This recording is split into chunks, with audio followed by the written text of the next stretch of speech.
Wow. I that made little sense. Um, what I have learned from this is Nancy Reagan really a throat goat?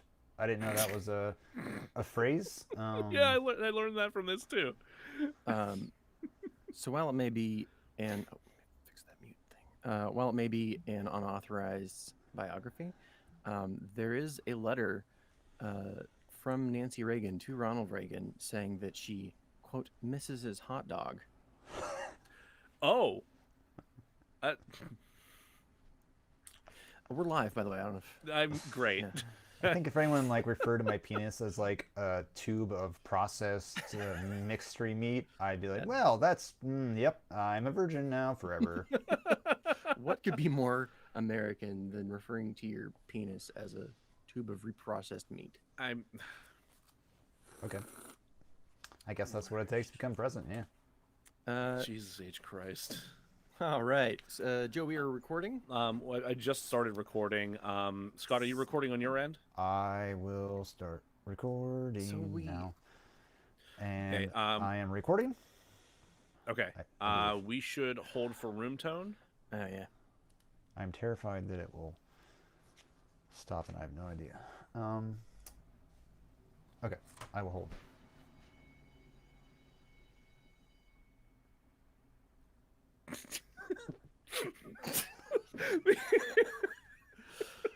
How is it the exact second that you hold, like fire alarm goes off? That was a school bell. Thank Oh, okay. Where are you? you. Next to a Did you break school. into a junior high? Oh, sweet listen, Jesus. they have space. I needed it. That's fair. Fair. Did we get room tone? Yeah, I think we got room tone. Okay. We should do a clap. Oh yeah. Okay. So, 3, 2, 1.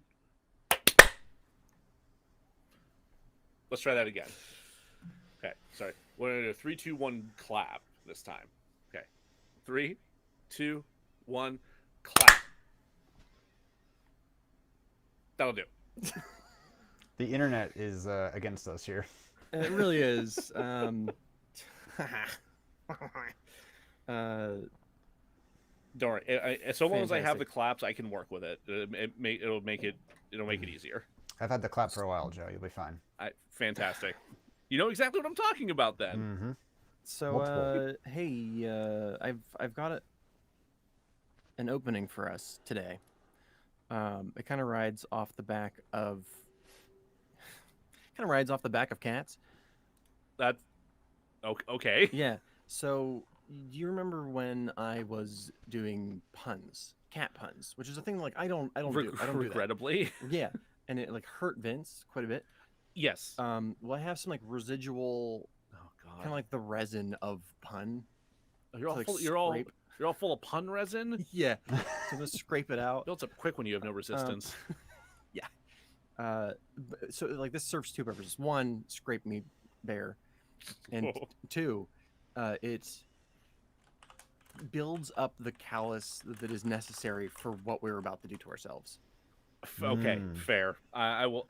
I'll accept that you need to scrape these pun barnacles off of your underside just for that result.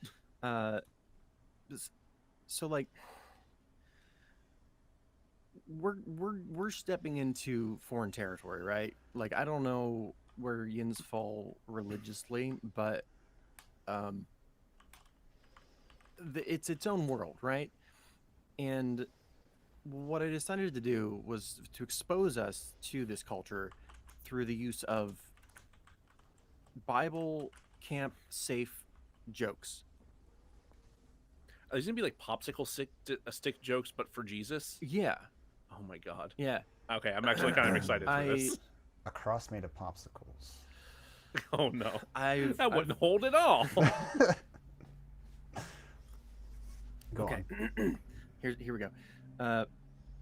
What was Moses' wife, Zechariah, known as when she threw dinner parties? The hostess with the Moses. It's a good one. You like that one? I mean, I like that I'm now thinking of Beetlejuice. How do you know that atoms are Catholic? They have mass.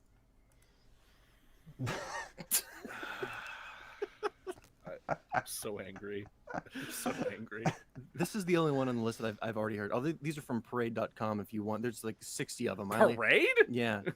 What? I was also confused. Who knows? Sure. But this is like the only one I'd heard before doing this to myself. How did Joseph make his coffee? He brewed it. Yeah.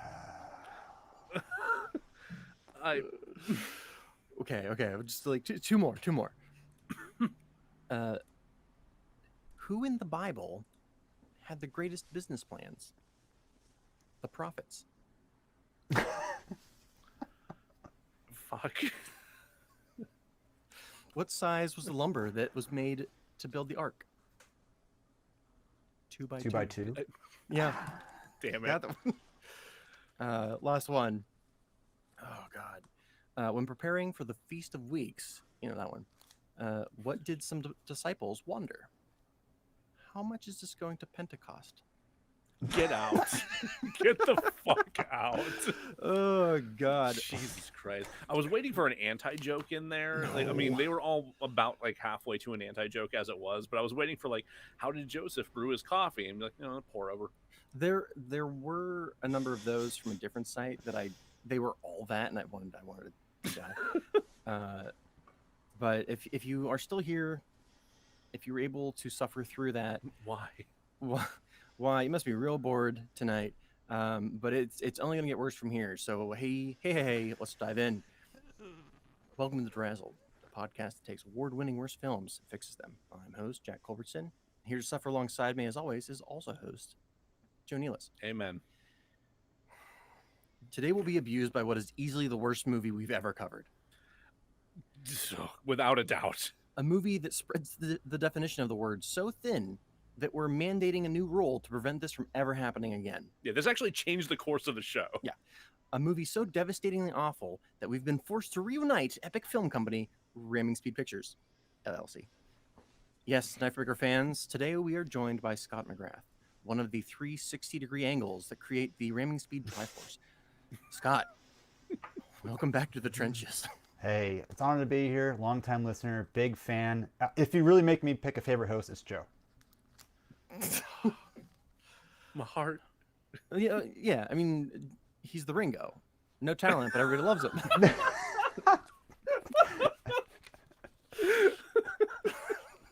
Fuck.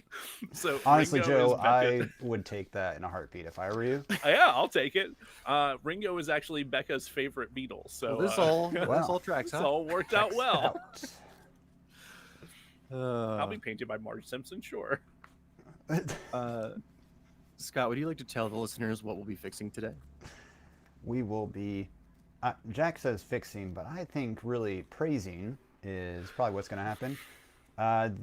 The Christmas special, Saving Christmas. Well, I think the actual title, Kirk Cameron's Saving Yes, Christmas. because there are multiple Saving Christmases. At I'm particularly curious about the 2017 one starring Ed Asner.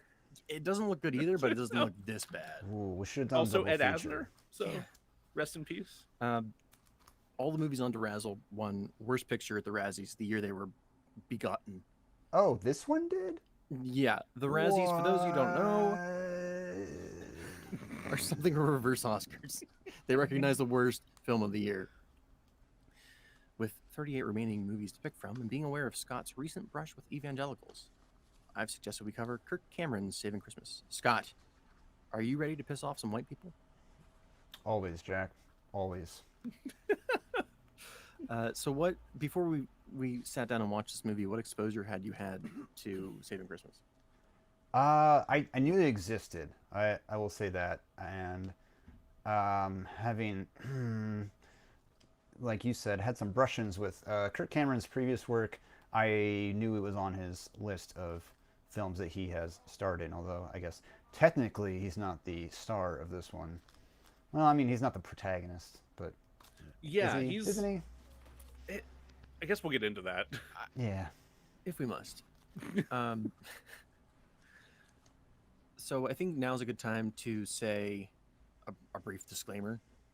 Sure. Real quick, if you are a person that does not like conversations about religion, this movie is you cannot talk about this movie without talking about evangelicalisms.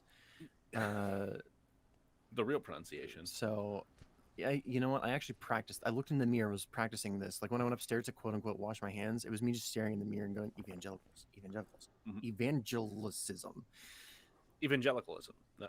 Evangelism. evangelical Evangelism. Jellicles. Evangelism? Evangelicals? Jellicles? cats. Damn it. Keeps coming And we're back. So if you didn't say you didn't like the movie Dogma, you're probably not gonna like this one either. Not like our the covering film, of it. but not the episode. Now, Right. now I'm just thinking about that time that Kevin Smith crashed a Dogma protest. If you're a person who watched, what's the one that Scorsese did with Willem Dafoe as Jesus? Yeah, if you know that one and you didn't like it, you're not gonna like this either. You're not gonna like that, no. And Scorsese's actually religious, so Yeah. On the other side, if you have severe religious trauma and don't think that you're going to want to be confronted by that, as I so surprisingly was, maybe sit this one out. Yeah, that's totally understandable. We don't expect anybody who would not be able to handle this to listen to it. This stuff can get really heavy. It can really weigh on people just quite a lot. So do what you have to do to take care of yourself. If you have to sit this one out, we understand, and we'll see you. We'll see you on the next one. All right. So who's still here? Crickets. Crickets. Yeah. Well, Good. well, I guess we'll go in anyway. So normally, the order of things, I'll summarize the film, and then we'll cover like those responsible. But you can't learn about this film until if you don't know who Kirk Cameron is, you cannot understand this movie. It's going to make even less sense. Yeah, that's 100% fair. So we're going to skip ahead briefly to who Kirk Cameron is. All right. Kirk Cameron is to evangelicalism what Tom Cruise is to Scientology, but worse. If I didn't know that Tom Cruise was a Scientologist, I could watch his movies and have no idea he was a member. Kirk Cameron, on the other hand, is a congealed mass of Bible verses and narcissistic, sociopathic manipulation. He's a real Ted Bundy for Christ. Oh, God. So what has this meat tube stuffed with right-wing propaganda done in his time on this earth? I will begrudgingly tell you. Before his lawyers reach out to us. Just gonna keep ignoring that email. Kirk Cameron rose to fame as teen heartthrob in the ABC sitcom Growing Pains. Between 1985 and 1992, Kirk played Mike Seaver, being nominated for 2 Golden Globes for his performance. Previously an atheist, at the age of 17, Kirk became a born-again Christian. At this point, he began demanding that the series be rewritten to better match his beliefs. This includes, allegedly, but like almost certainly, getting actress Julie McLeod, I think is how you say him, Julie McLeod, fired for appearing in Playboy. Jesus. Yeah. As well as like other minor plot points, but like that's the big one that. I mean, that's Yeah. That's a lot. Because like the writers have been like building to them like getting married, and he's like, nope. He also didn't invite his crew, his cast members to his wedding. He like uninvited them all because they weren't the most Jesus. God. So he got rid of the one girlfriend, and he brought in his actual girlfriend, Chelsea Noble, to play his girlfriend on the series, which they married shortly after and are married to this day. Simplest solution. Right. And that's what Kirk must be thinking, because anytime he plays a role where he has to kiss an actress, he has his wife stand in. Because it's a sin, I guess. All us theater people are sinners. Every last one. Yeah. That's absolutely true. As our dear friend Mike Elliott is pointing out in the chat here, have you met actors, though? I wouldn't have invited them either. They're disgusting monster people. Do you have a lit ass party? Because that's Got a point. his greatest sin, however, and I've read this literally nowhere, is getting the character of Richard Boner Stabone, sent off to the Marines at the end of season 4, presumably for his unfortunate moniker. Wait, hold on. He tried to send Boner off to die? Literally read this nowhere, just assuming from my own beliefs that he got rid of Boner. Well, I mean, to be fair, Kirk Cameron has gotten rid of a lot of boners. Set him off to die. Yeah. The Marines. Hey, you want to Netflix and chill? Boo! Got a real, Yeah, I've never seen it on there. Never seen a dick actually run away. Look at it go! My God. Kirk's greatest contribution to the downfall of the human race is the creation of evangelical ministry, The Way of the Master, co-founded with the only unlikable New Zealander I've ever heard of, Ray Comfort. The organization teaches evangelicals how to evangelize. In one educational video, Ray teaches us that the banana is, quote, an atheist's nightmare. Oh, God. An atheist's nightmare! As it's designed with good grip and a built-in zipper. Yeah, a non-slip grip, I believe, is really one of its selling features. I think he did say Non-slip non-slip. grip. Yeah. It's hard to argue with that. I am still convinced that guy was just trying to play Kirk Cameron so he could sit there and do jerk-off hand motions in front of him with a banana, and then he was just playing the long con so he can eventually get a hat trick, do it 3 separate times over history. They still work together, so he's got that chance to find out. It's coming. However, when people pointed out that the modern banana was brought about through artificial selection and that wild bananas are small and taste like shit, Yep. he took that video down. But hey, facts and science are for libtards. Get out. It's gonna get worse. I could honestly go on forever about this douchebag and the harm that evangelicism has done to the modern political landscape, and frankly, the rest of the Christian religion. TLDR a lot. But this podcast is called DeRazzled, and we fix movies, not existential dread. The Yeah. slow slide into entropy. Yeah, not much we can do about that yet. Who wants to hear a movie summary? Me Okay. neither. Is it going to be about a movie, or is it going to be about this thing? It's going to be about this thing. It's gonna be about this unfortunately. thing. Yeah. We'll do that then. Good golly. So this is by far the longest script that I've written for this show.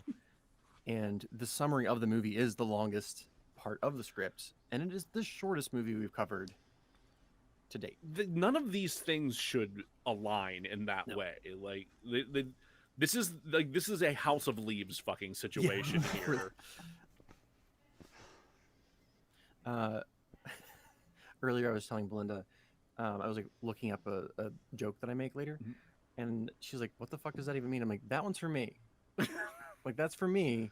If nobody else gets it, that's fine. That's fine. You gotta have that one in there for you. And I feel like the House of Cards reference or House of Leaves reference is for like you and 2 other people. It's kind of. I'm sure somebody out there has read that book. If I have it doesn't mean I read it, but yeah, I have it. I mean, same. Right. I actually haven't read it yet either, but I know like the basic premise. Words. We open on smug douchebag lounging by the fire in his palatial abode. If you didn't already know, this is manipulative toad Kirk Cameron. He's here to immediately dispel any notion of Saving Christmas being a normal, functioning film with a beginning, middle, and end. Freitag's pyramid is Satan's butt plug. Kirk has something he needs to get off his chest. Kirk Cameron loves Christmas. So brave. So brave. He rattles off a list of things he likes about Christmas, reminding me of my own award-winning and better-written Christmas poem from the 5th grade. Is it the one you won the award for? It sure is. See, yeah, you know what you're talking about. You're qualified to tackle this subject. That part of me is dead because of people like Kirk Cameron. Yeah, that makes perfect sense. Kirk tells the first of many bold-faced lies, the worst being, people are more kind during Christmas season. This is a man who's clearly never worked retail a day in his life. Every retail and food service employee. Yeah. Like I'm having flashbacks to Rite Aid and Hot Topic and everywhere else I've worked that's required holiday work. The cafeteria, the closer it gets to Christmas, the general like humidity of hatred is just congealing in that place. Just get your fries and go. No, that's the gravy. Oh, that's take your biscuits and gravy and get the fuck out. He rambles about the Jungian theory of collective unconscious, how the human hive mind understands that something big happened on Christmas. I call this shared trauma. Why is it that like evangelicals and whatnot tend to grasp onto Young? I don't know. Because and I like he's him. not the only person of his religious and political persuasion that I've heard quote Young in this way. I guess better than Freud, or I guess the Catholics call dibs That's on Freud. a real low bar though. Like They just know the two. Mike says because he's the worst. They only took intro to psych. That's Hey, did you know very relatable human being Kirk Cameron loves hot chocolate? See, he's just like you and me. I like Mouthful hot moist- chocolate. I'm See? just like Kirk. You're just like Kirk. just like Kirk. Mouthhole moistened, Kirk gets to the crux of this theory. He warns his fellow Christians that the world is full of two types of shitheels out to kill Christmas. Poor victimized Kirk Cameron cries wolf, saying that the world's full of Grinches who have a real don't ask, don't tell approach to how the holidays are handled. The other option, however, is even worse. There are traitors within Christianity that reject Christmas as it's currently celebrated because of its pagan roots. Kirk pauses to take a human sip of very human real hot cocoa as per the stage directions. For those of you who don't know, the cup is it's empty. It's empty. Of course it's incredibly empty. Yeah. It's like False. It's full of liberal tears. it's Oh, right. Okay. Set designer Ben Right. Shapiro. I forgot. right. Mercifully, Kirk has a third option. One that lets Santa join the team. One that takes about 80 minutes to cover. He takes a final sip of cocoa-less cup coffee, enjoying the taste of, I said lies, and as they roll down his sour-like pit of a throat. But liberal tears works good. So that's where Boba Fett mhm, went. mhm. Okay. We finally got him back. The Cam Fam logo appears on the screen, writhing like a transformer on bath salts. The movie begins for real this time, opening on a gruff, bearded man slumped over a table. Nicolas Cage. Nicolas Cage. The time period is ambiguous, but definitely before electricity. His brooding is interrupted by a youngish girl. Fearful, she tells the bearded man that he is at the tavern. The man with the shepherd's hook walks through the forest, the brutal cold biting at his face. The slowest I've ever seen another person walk. Yeah. He's probably a little drunk. And it's also in slow motion. Yeah. The disembodied voice of Kirk Cameron rises through the mist. Kirk, his voice smooth and understanding, talks about stories and how we understand stories and how we get tired of stories. And after repeating stories, some of the scary stories become Kirk Cameron, anti-censorship crusader. I blacked out somewhere halfway through that diatribe.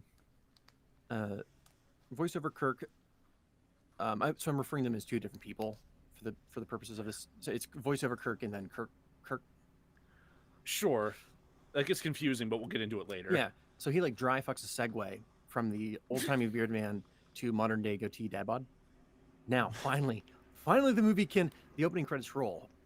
An animated recreation of the And nativity it's scene. so fucking good. Scored by a ska version of Oh Holy Night. It's so good. This was unironically the best part of Yeah. the movie. Yeah, like this Just- legitimately got me excited. I wanted to get up and skank during this intro. Just- I was like, this movie is going to be a lot of fun. I was like, It had "Oh, this nothing will to be do with anything laughably else." funny. yeah.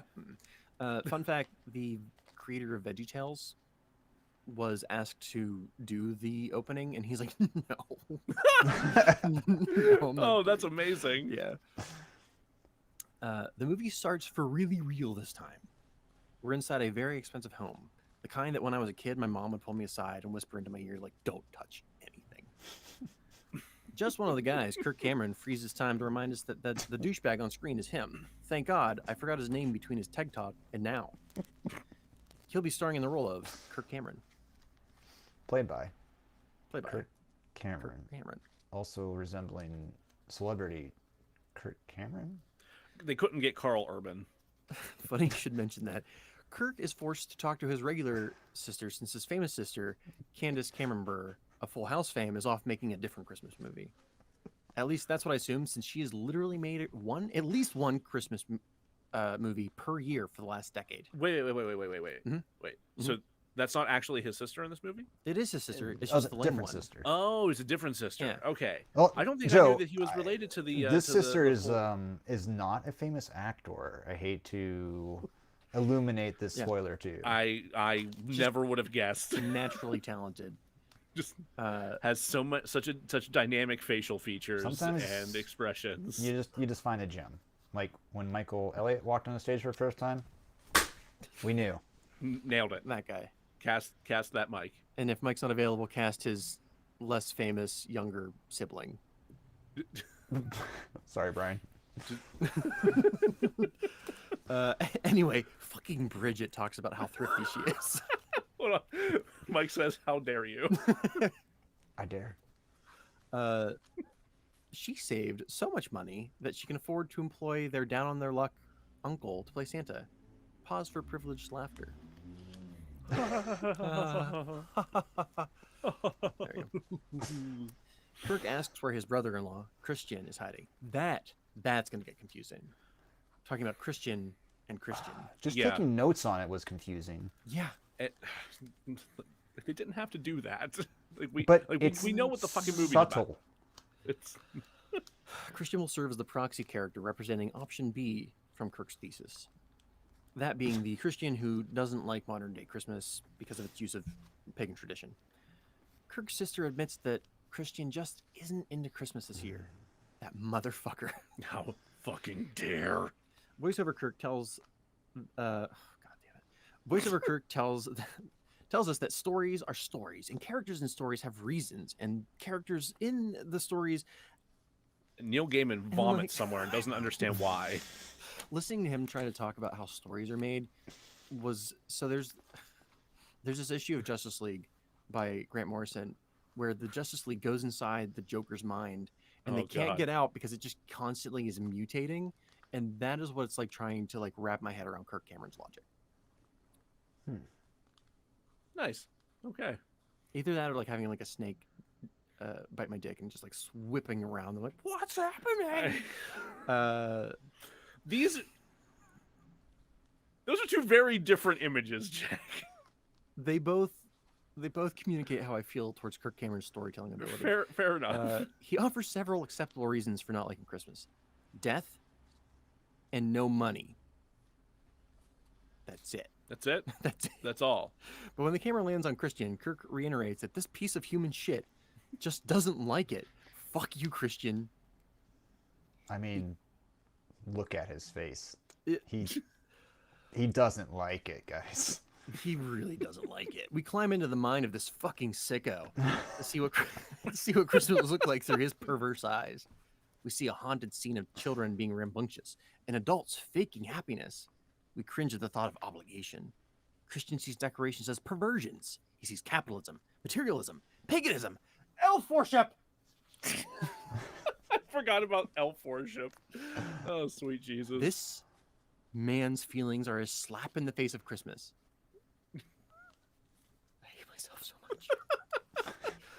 Before Kirk works himself into a tizzy, we are oh god damn it. We're gonna send jokes out of the room for a little bit. Okay, jokes are out of the room. We were interrupted by the introduction of token black character number 1. I mean DeAndre. DeAndre is a dim-witted black character played for comedic relief. Here's what I'm going to say about his performance in the scene, one other scene that he's in a little later on. Since 2009, Tyler Perry of the Medea film franchise and Spike Lee, director of Do the Right Thing, Black Klansman, have been in an open feud concerning the topic called coonery buffoonery.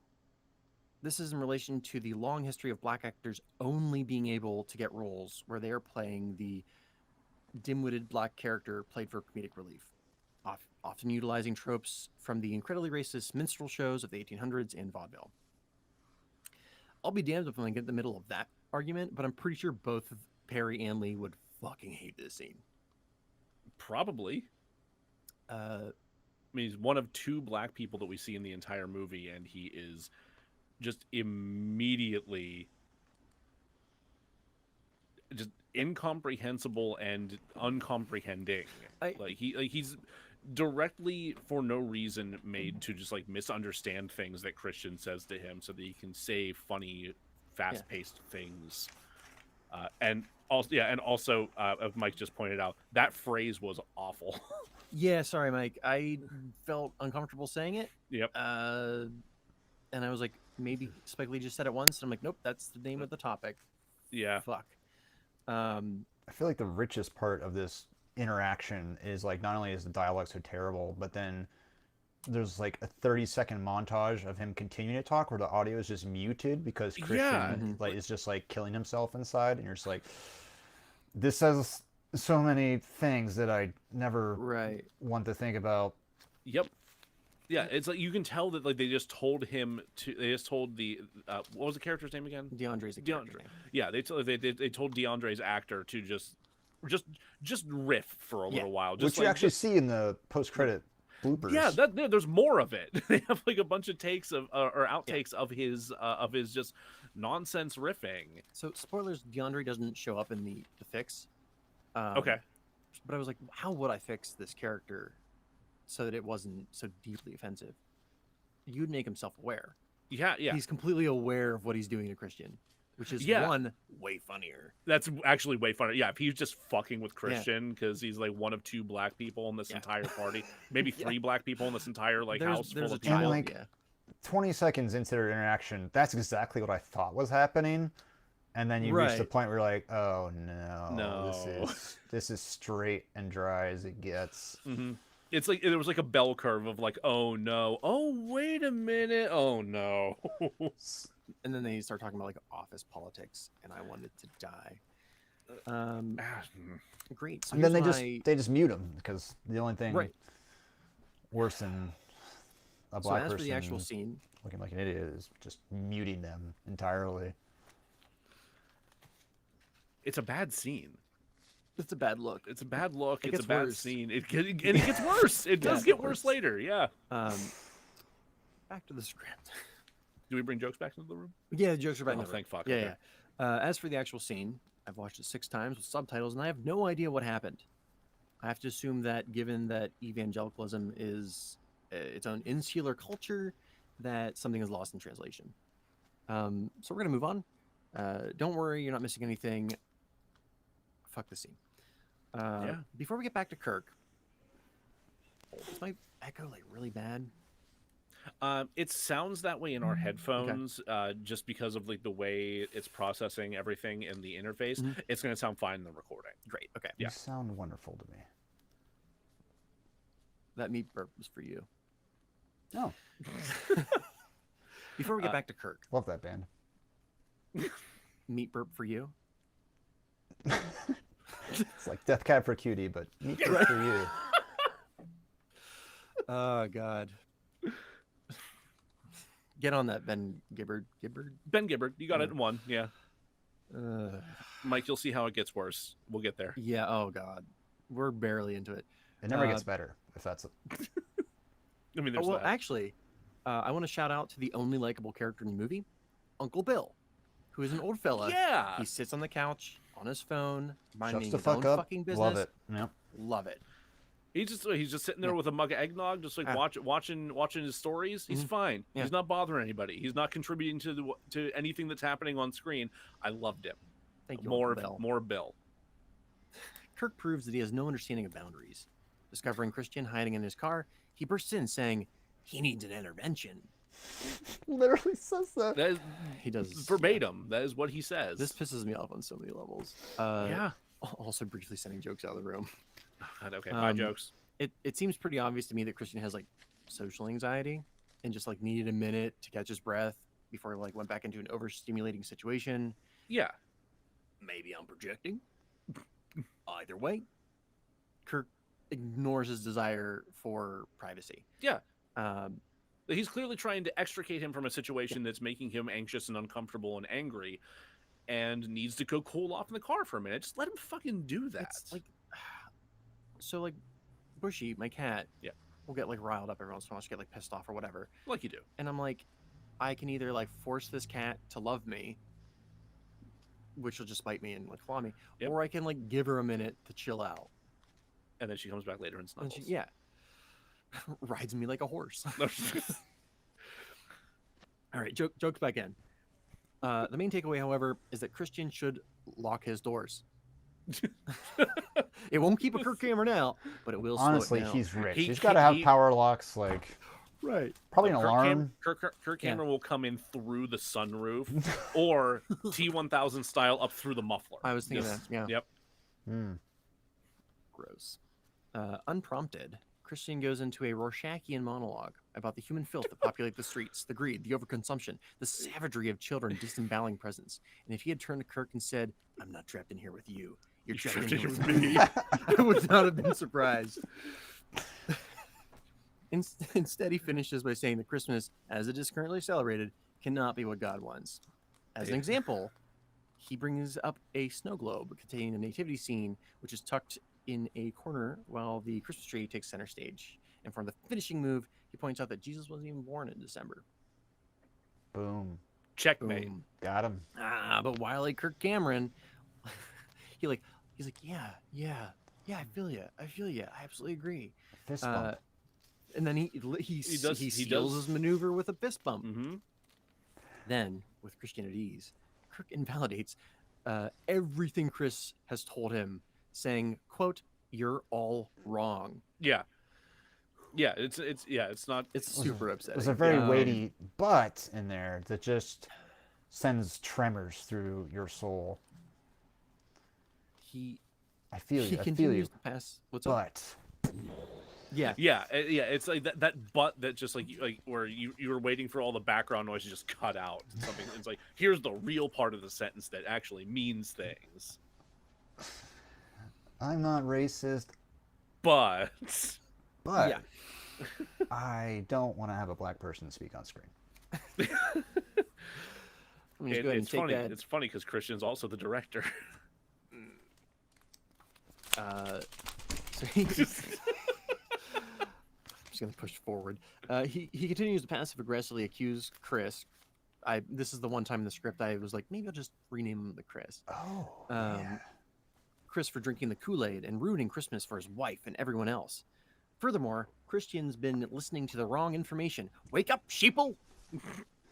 In all seriousness, this is the scene where this particular movie stopped being fun to me. Like, I'm like, this is some kind of trauma being kicked up. I'm gonna have to process this later. Yeah, that's yeah. No, I can absolutely see how that would be the moment where that turn comes into play, because it is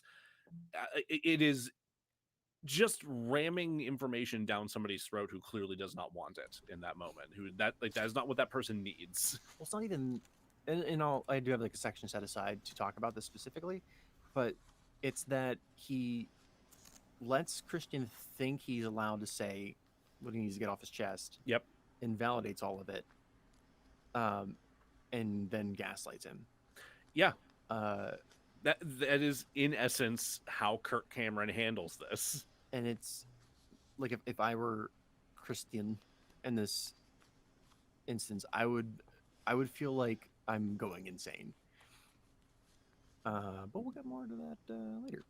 There's plenty of it. Christian's goal is to honor and glorify Jesus. Kirk's goal is to explain that Christmas already does that as is. Kirk retorts that the nativity scene does that thing, which is not something Christian ever disagreed with. No, that's not a point he was Nope. trying to make at any stage of this. We cut to a close-up of a really well-lit rock inside of a cave. And this is where voiceover Kirk and real Kirk become one. And it got real fucking confusing because they had not prefaced that for us in any way, shape, or form.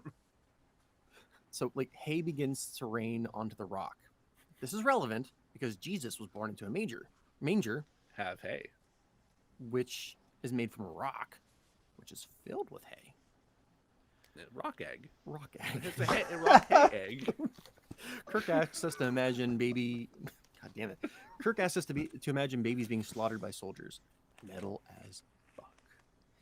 Brutal. Kirk sets the stage with Jesus, Mary, and Joseph. Kirk then immediately strikes the stage, including Jesus. Don't panic. Stop panicking. He specifically says, "Do not panic." He just wants to look at a prop responsible for baby Jesus' birth. Oh boy.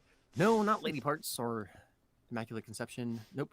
Jesus's blankie. This is important because in the Bible, this cloth reappears at Jesus' death.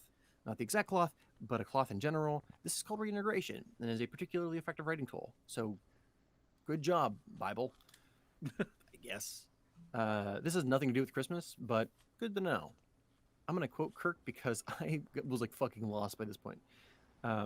Quote, because that cloth couldn't hold him, death still cannot win. End quote. I should clear it all up. Hey, fun fact. The 3 wise men brought frankincense and myrrh as gifts because those were burial spices, which is like kind of demented to I bring just like, heard burrito spices. bring burrito spices, which like nice. like hey, we Is that the blanket for it? Just like roll it up and. It's actually a tortilla. Just- so Kirk's just hungry. Kirk's just He's hungry. just it's all a metaphor for him needing to get some burrito. Yep. You know, finally, Sorry. relatable. What can you what did you actually say? Yeah. What did you actually say? Oh, What kind of spices? burial.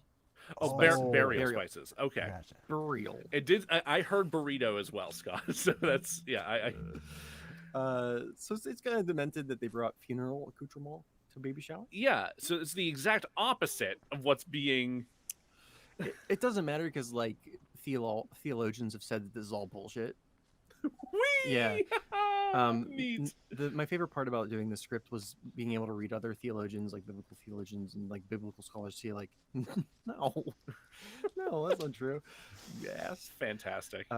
Real quick, Mike said that the quote about the blanket sounds like a knife breaker quote and should go into knife breaker 4. We're already on 5, but yeah, That's fair. Yeah.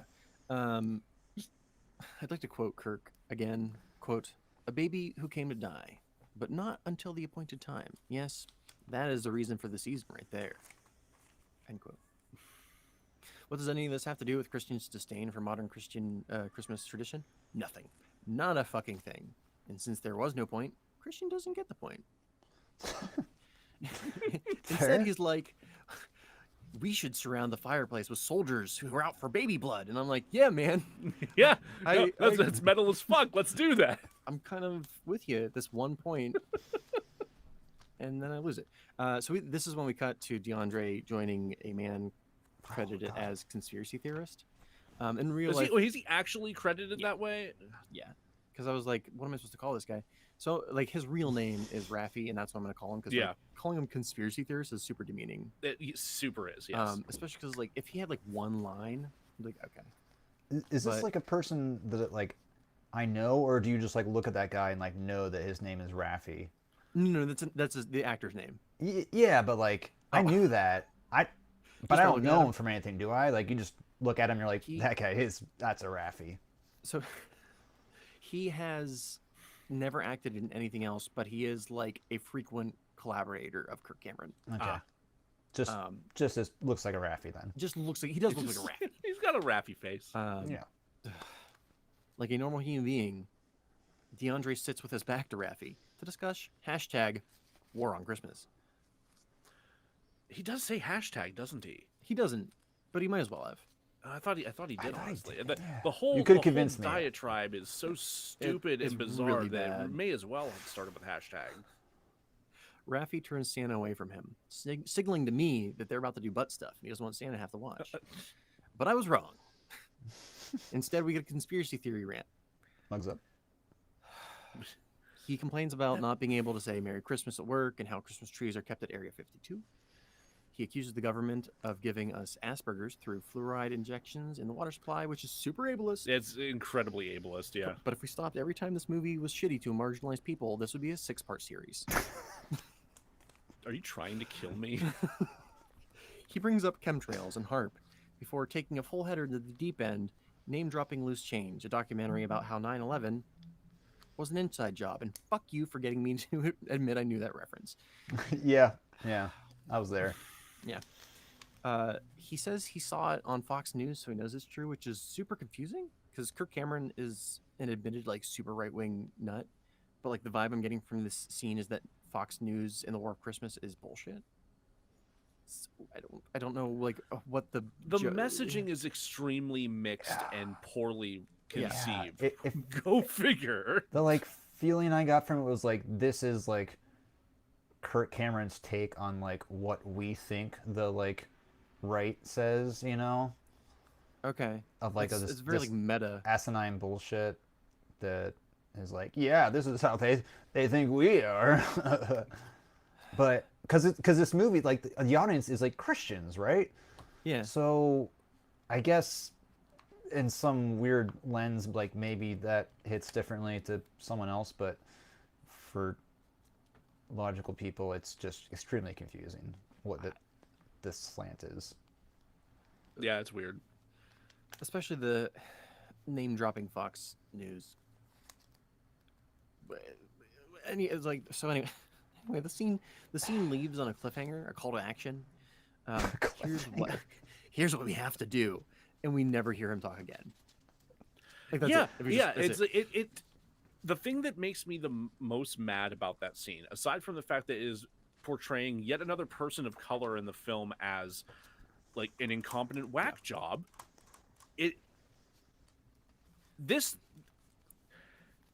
if you've ever seen The Room, there is a character who mentions, "Yep, I definitely have breast cancer," and it's never mentioned again. That's called slice of life filming, like storytelling, where like it's not the point of the story isn't to expand upon that. Don't give Tommy Wiseau or Kirk Cameron credit. Stop it. No, it's bad. It is a dangling thread that you think is going to come back at some point and be significant, and it never fucking is. This whole conversation amounts to nothing. No, it's at just any point. comedic relief for. I mean, I think it's also like what makes it even more painful is that half the scene, like in order to hide their mouths, he goes like mugs up, and then he talks behind a mug, but they do it in a voiceover instead. Yeah, the ADR, all the dialogue. I don't. It's just really visually and audioly just a nightmare. It really is. There we go. Finish that podcast because I just summarized it all. You're welcome. Well, good night, everybody. Christian points out that the Christmas tree isn't in the Bible. It's a pagan symbol for worshiping someone. He doesn't know. He forgets who Thor is and calls him Thor Cyrus. He like combines Like of all of the like Norse gods or pagan gods to like not remember the name of. Yeah. You know, the one that has multiple Marvel movies out at this point. So he doesn't know. His name's Spider-Man? Spider-Man. The pagan god Spider-Man. I assume they're trying to write Christian. I assume they're trying to like write Christian as someone not like unlike myself who can read and knows that Christmas iconography derives from pagan traditions. Except they write Christian in this moment as a complete fucking idiot. Yeah. I also love that every time they say pagan in this film, which is many, it's like said with a real, and excuse my plosive here, but like pagans. Yeah. Yeah. It's just They're trying to choke the word out. It's got some real zazz on it. They use spicy pagan and they use another word. They use druid and they use them interchangeably, and they have no idea what the difference is. No clear like understanding obviously of what druids are a class in fantasy tabletop games. Thank you. They use spells. I can name a few. Let's see, I have them listed here. Like they get animal companions. They can wild shape. Yeah, pagans don't wild shape. Fucking idiots. Dumbasses. Merry Christmas, you guys. Oh shit. Yes. If I generalize Christianity the same way these dicks generalized like literally any other religion, literally anything wake else? up to like 60 Fred Phelps on my lawn. Oh Christ. So Kirk challenges Christian, saying, "Well, when was Jesus born if not in December?" I'll answer that later because it's known. And they make fun of Wikipedia, which is like whatever, but they didn't read the article, which is like what we just discussed. Yeah. So I'm gonna go ahead and skip past that chunk. I digress. I digress so hard that we've gone back to the beginning. Genesis. Why Genesis? because that's where Christmas trees come from. Confused? Let me make it worse. God made 2 trees, good tree and bad tree. Good tree was then brought into the house. I think specifically an almond tree. I don't know why. He did say almond tree. Yeah, I it's. think. I'm Yeah. like, it's, takes a lot of water to make an almond tree. Anyway, Yeah, it really does. God then decorates these trees with lights and fruit, and God thought of at first, druids, suck it. Like, what the fuck are you going? What are you on about? What does this mean? The earliest mention of druids comes from the 4th century BCE, predating Christianity, which does not occur till the 1st century CE. But it's fine. Through the power of comic book retcons, God called dibs. Oh God.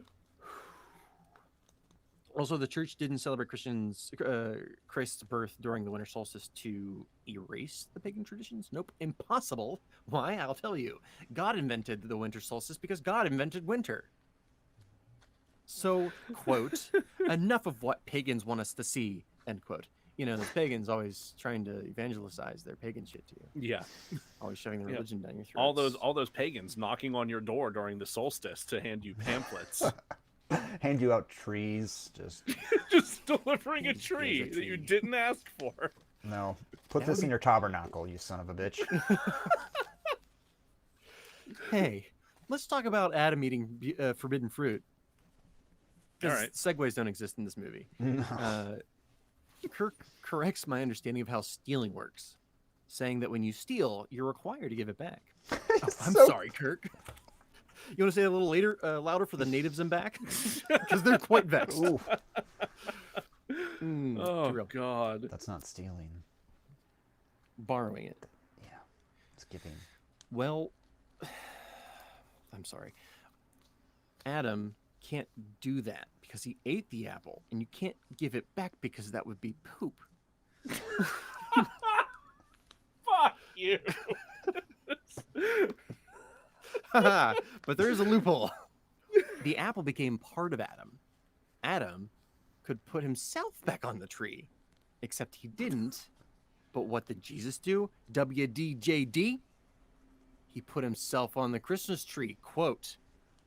So when you walk into a Christmas tree lot, I want you to see hundreds of crosses, which is, maybe this is the Catholic part of me, but like that's so bloody.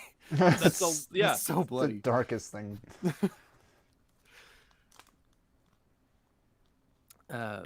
Kirk's smuggery returns because he's finally got Christian where he wants him. Stupefied to the point of misery. Guilt-ridden, Christian says he wasn't looking hard enough. Which, like, bud, you can't see what's not there. But wait! Christian has one last trick. Santa Claus. Mhm. Christian reminds us that the letters of Santa can be rearranged to spell Satan. And Satan Santa is the reason Jesus has gone from Christmas. What's more offensive is that this filthy foreigner is taking God's job. Good American God's jobs. it's God's job to decide who's naughty and who's nice. Christian compares this to carjacking, which led into him saying rolling, rolling, rolling, which my boys here thought was reference to Limp Bizkit. But it's actually the theme of Rawhide, popularized in 1980s Blues Brothers. Then, holy shit! We get this like security cam footage of a drunk mall Santa staring into the screen like out of nowhere. Oh my God, this is when that came Yeah. into play. Like literally like security cam footage of dirty old stanky Santa, his grubby mitts, hungry for a bite of God's job. Kirk stops small Santa just before he's about to like step through the screen like the moist girl from the It rain. really feels like a Samara moment. Like this Kirk Cameron ass Santa is gonna reach through this grainy screen and just rip my soul out. But Kirk would like to introduce us to the real Santa. Mm. We then cut to the beard shepherd fellow from the beginning. It all comes back around. This I can't see what Scott's doing. He's cracking his knuckles. Just limbering up. This is Santa, or rather Nicholas, the bishop St. Nicholas of Cage. St. Nicholas Cage of Myra. This was a real man. He lives in what is like modern day Turkey around like 300 CE. Kirk starts accurately enough, saying that the man was known for being generous to the poor and children and giving gifts and money, la la la. Then he gets like maybe a little less true. Like historians kind of aren't sure if Nicholas was at the Council of Nicaea. But then we arrive at is probably not true, which is Saint Nicholas whooping some motherfucking ass. Yeah. No. It wasn't that bad. It was dubstep. It was wub dubstep. There was some wub dubstep, but I really wanted it to be like just metal. I wanted it to just go as fucking hard and heavy as it could as he whipped the shit out of this guy. I tried. Oh god. So we see Santa rock this Greek dude's world. The Greek dude is Rafi. Is well in the story within the story it's Arius. Right. But visually he's played by the conspiracy theorists. Yeah. Which like I assume was meant to have deeper meaning and have more weight to it. But it just kind of comes across as like as another person of color being abused in this movie. I wrote it as seeing a scruffy white dude enter a room of intelligent debate and beat the fuck out of a person of color, which is a bad look no matter how you cut it. Yep. Kirk says it's fine though because things were too dire for, and he says, political correctness. But did he actually say that? I think I was spellbound by what was happening on the screen that I completely it was kind of like badass, but that. also awful. Yeah, that's the thing. I was like, is like there's this train wreck happening in front of me that I think audibly my ears just like turn themselves off. Yeah, you don't notice like the children being run over by a car. Oh boy. So St. Nicholas dubsteps his way back to his house. He receives some anachronistic snark, then plows the maid. That's fact, or at least as factual as the dubstep fight. Post-coitus, Santa Claus yells, quote, "Come on, let's go bless some kids tonight." Ho, ho, ho, indeed.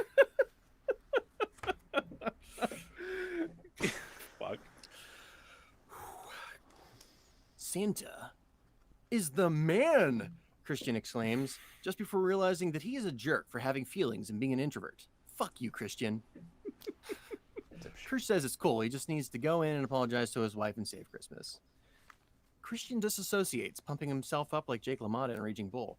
I'm going to be that guy. I'm going to be that guy. Over and over and over again, like way longer than it should have been. Creeping hallucination, Kirk Cameron then tells Christian to see Christmas with new eyes. This apparently means like belly sliding in slow motion into the Christmas tree. I don't know, maybe it's an evangelical thing. We cut to DeAndre calling for an amen, while in the background, an extra spikes the camera. Fuck you. Little girl. It's clearly like all these extras are just like family members of people on the crew. I believe it's a church congregation. Well, they're not very good actors. What? From his place on the floor, Christian, with voiceover Kirk as his guide, is told to see the gift boxes in silhouette, imagining them as a city skyline. This symbolizes the new Jerusalem built by the architect god. A city decorated in stones, and at the center, a tree, just like a Christmas tree, aka the Tree of Life, the one that was located in the Garden of Eden that Jesus died for, that we could be like let back in because the Christmas tree is also a cross that Jesus, who's isn't Adam, but is the last Adam. Jack, your nose Adam is who bleeding. ate the fruit, and the fruit became part of him. And maybe an apple that isn't a metaphor for penetration. Don't say that because people hate that online. I've been to some weird places this week. So, so Apple Jesus climbed onto the cross, which is pretty much like putting fruit back on the tree, Christmas tree, and is covered in little lights because Jesus is the light of the world. Trees are good, guys. Trees are good. I can never look at a box of Apple Jacks the same way ever again. Thanks for that. Bargain bin Dropkick Murphys.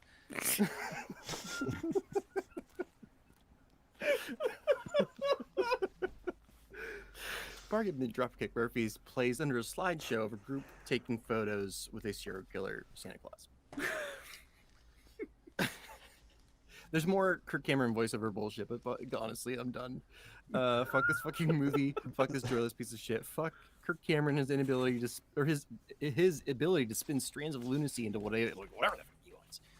That table, Joe, this table, that's God's table. Why? Because God invented tables. When you see this table, when you think of God, Joe, like the Last Supper, it's a table. Jesus died because Adam ate a naughty apple. Think about it, you miserable sinning sack of shit. Jack, are you okay? Jesus died for apples. And that's why we shove an apple in the pig's ass. Which I think Anyway, actually good lord. happens in the ending. So I don't know. You're not wrong. Did I hallucinate that there was there was a dance break to Oh, an here we are. entire Family Force 5 song? yeah, you just skip 20 minutes of the film. No. I've got that paragraph written. Don't you worry. Oh, okay. Oh yeah. Anyway, it was at the 20-minute mark when I hit the the double playback speed. Because I was Yeah. like, I can't do You it. can't do it again. No. This includes a scene where Kirk Cameron's sister comes onto the actor husband asking Big Papa what he has in mind. Oh god, I forgot about the big. Yeah. This dump truck fuck is avoided by a 10-minute hip hop dance. Which is I used hip hop. but it's not that. Fantastic, because what you're saying, like that, you can't kiss someone on the screen unless it's your wife. Like the logical thing is, he comes back and he's like, "I'm so sorry, smooch." He's like, "I'm so sorry. You know, it'd be easier than kissing you. I've orchestrated an entire hip hop show in the walk between the car and the house. Thank God." That would make more sense than what happens, which is him just bringing in Fox Force 5, the Family Force 5. friendly fuck fingers. Feral. What? The ferret, fecal ferret. Friends. What the fuck is this thing called? Fecal ferret. Family Force 5 is the name of the band. Family. No, I don't know what that word is. That- Wait, is this the band or the dance crew? I don't know. It's the band. It is the band Okay. that they are dancing to. Okay. So Fecal Force 5. Got it. I'm keeping all of that in. More fecal. I wrote, there comes a moment in every artist's life where you wonder if you should just give up. These final moments played at double speed were mine. Muted, subtitled double speed. Watching Cameron do the worm made me wish I'd gone into accounting. Kirk finishes by endorsing gluttony. Something I know is a deadly sin. I've watched Seven like 80 times, and that guy fucking drowns in spaghetti. He does. That's absolutely what happens. Kirk wishes us. Morgan Freeman would like a word, sir. Kirk wishes us and our families a Merry Christmas. We get a blooper reel and a freestyle scene. They name drop James Cameron, who feels a cool wind crawl across his neck every time somebody listens to the scene. That fucking freestyle, the worst freestyle rap I think I've ever heard in my life, was totally worth it just because of that. not James. Not James, Kirk Cameron. That was hats off to Raffi. Well done, sir. That like last actual scene where they're like at the table and he just like praises materialism for like 5 minutes. Yeah, it seems super like not the way anything is supposed to work. It's just like it's like a master class in just gross. Yeah. Have you ever seen? All I can think of was, have you ever seen Denis Villeneuve's? He did a short film like years ago called Next Floor. No. It's all I could think of when I'm watching this. It's basically the short film. Like the entire concept is like you just see like a bunch of weird, old, bald, creepy-looking people sitting around a table, just absolutely like stuffing their faces with the most like disgusting, bloody-looking food, and then the floor starts creaking and creaking, and there's a band playing throughout, and eventually the floor just falls through. The entire table goes down, lands onto the next floor, and the older musicians are like, "Next floor, please," and they run down the stairs to the next floor, and then eventually they start eating again, and this happens like 10 times, and that's basically the entire. It's very satirical, but that's like kind of great, actually. I couldn't help but like see that scene like intercut with this materialism pornography moment. Yeah. Though, if I'm not mistaken, we got like one last shot of Bill. We did get a really quick Bill shot. That's true. Yeah. But again, that's part of the movie. Oh. Aside from the ska intro. Does that mean he got final billing? Goodbye. What a great time to send jokes out of the room. So as I mentioned earlier, I wanted to talk briefly about religious trauma. Which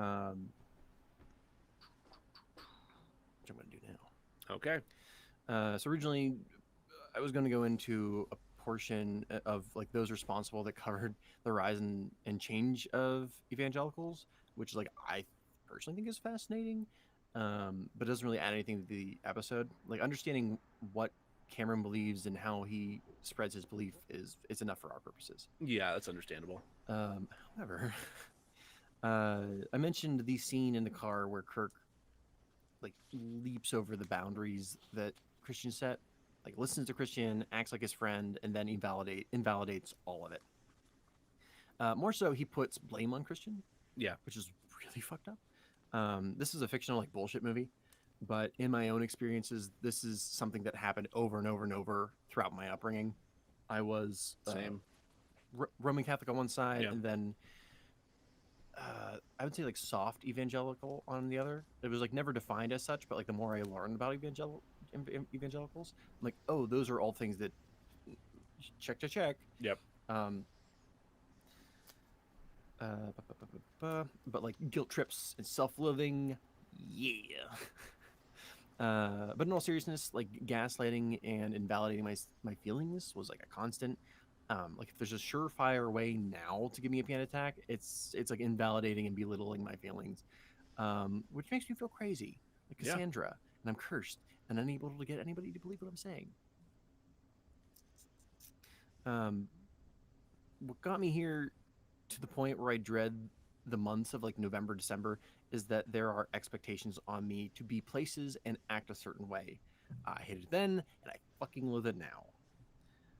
Until recently, I would come out of the holidays just like super drained. Yeah. For like months.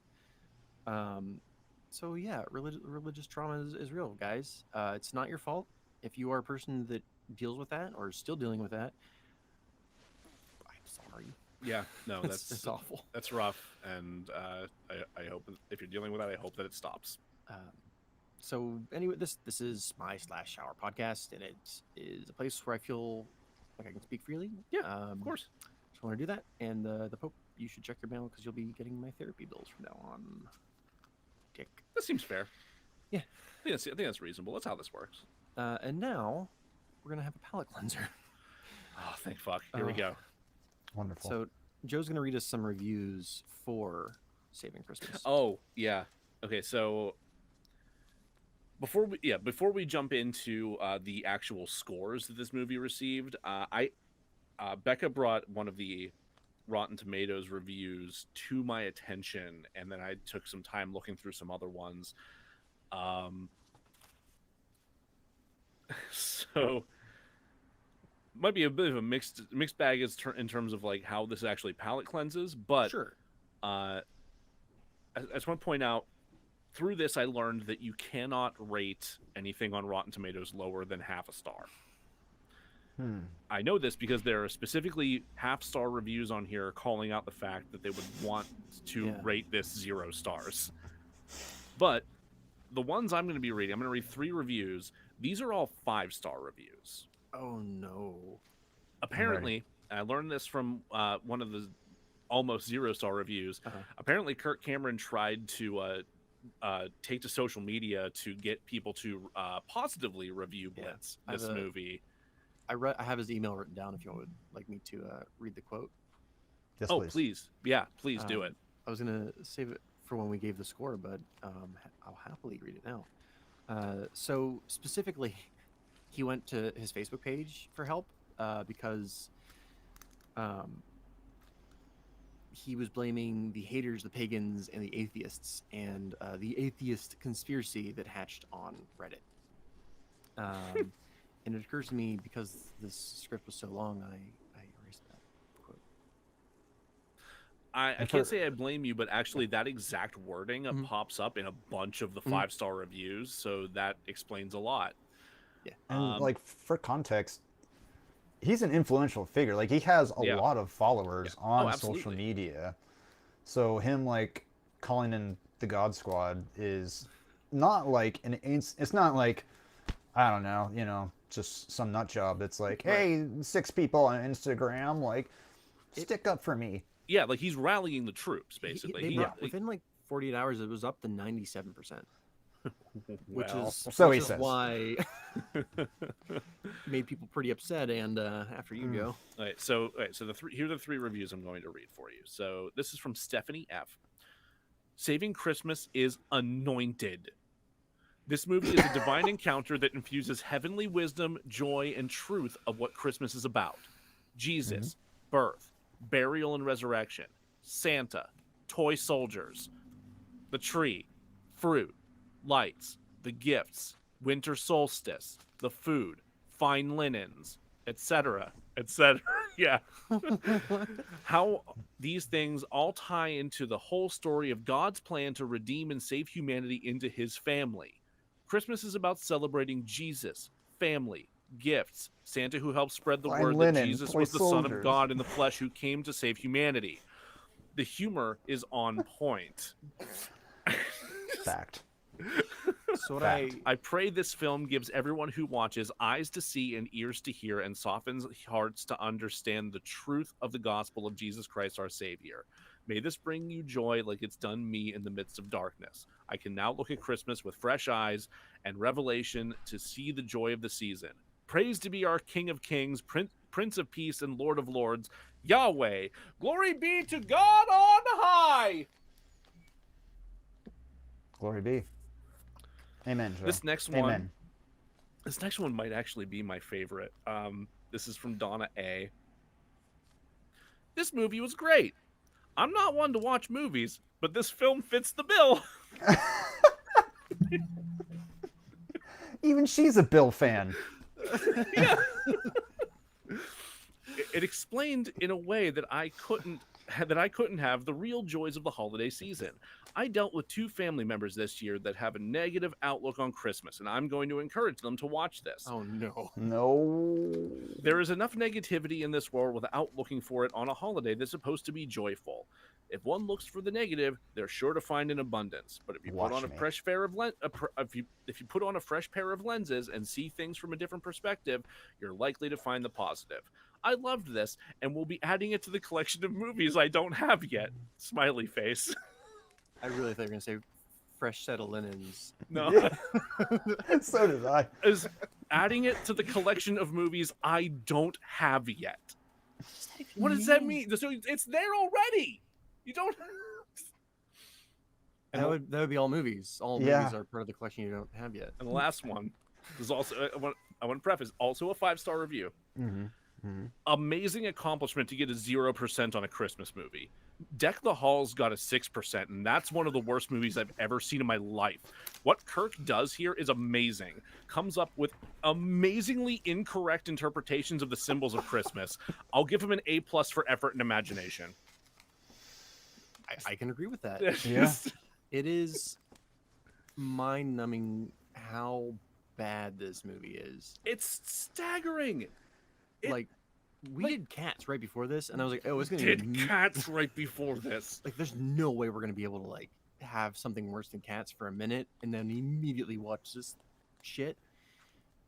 It's bonkers to me that in this podcast you started with Wild Wild West. Yes. And you have this movie. We're just aren't even in the same What year was Wild Wild West? Was that just the best year of fucking movies ever? Yeah. It gets placed in the same category as this film?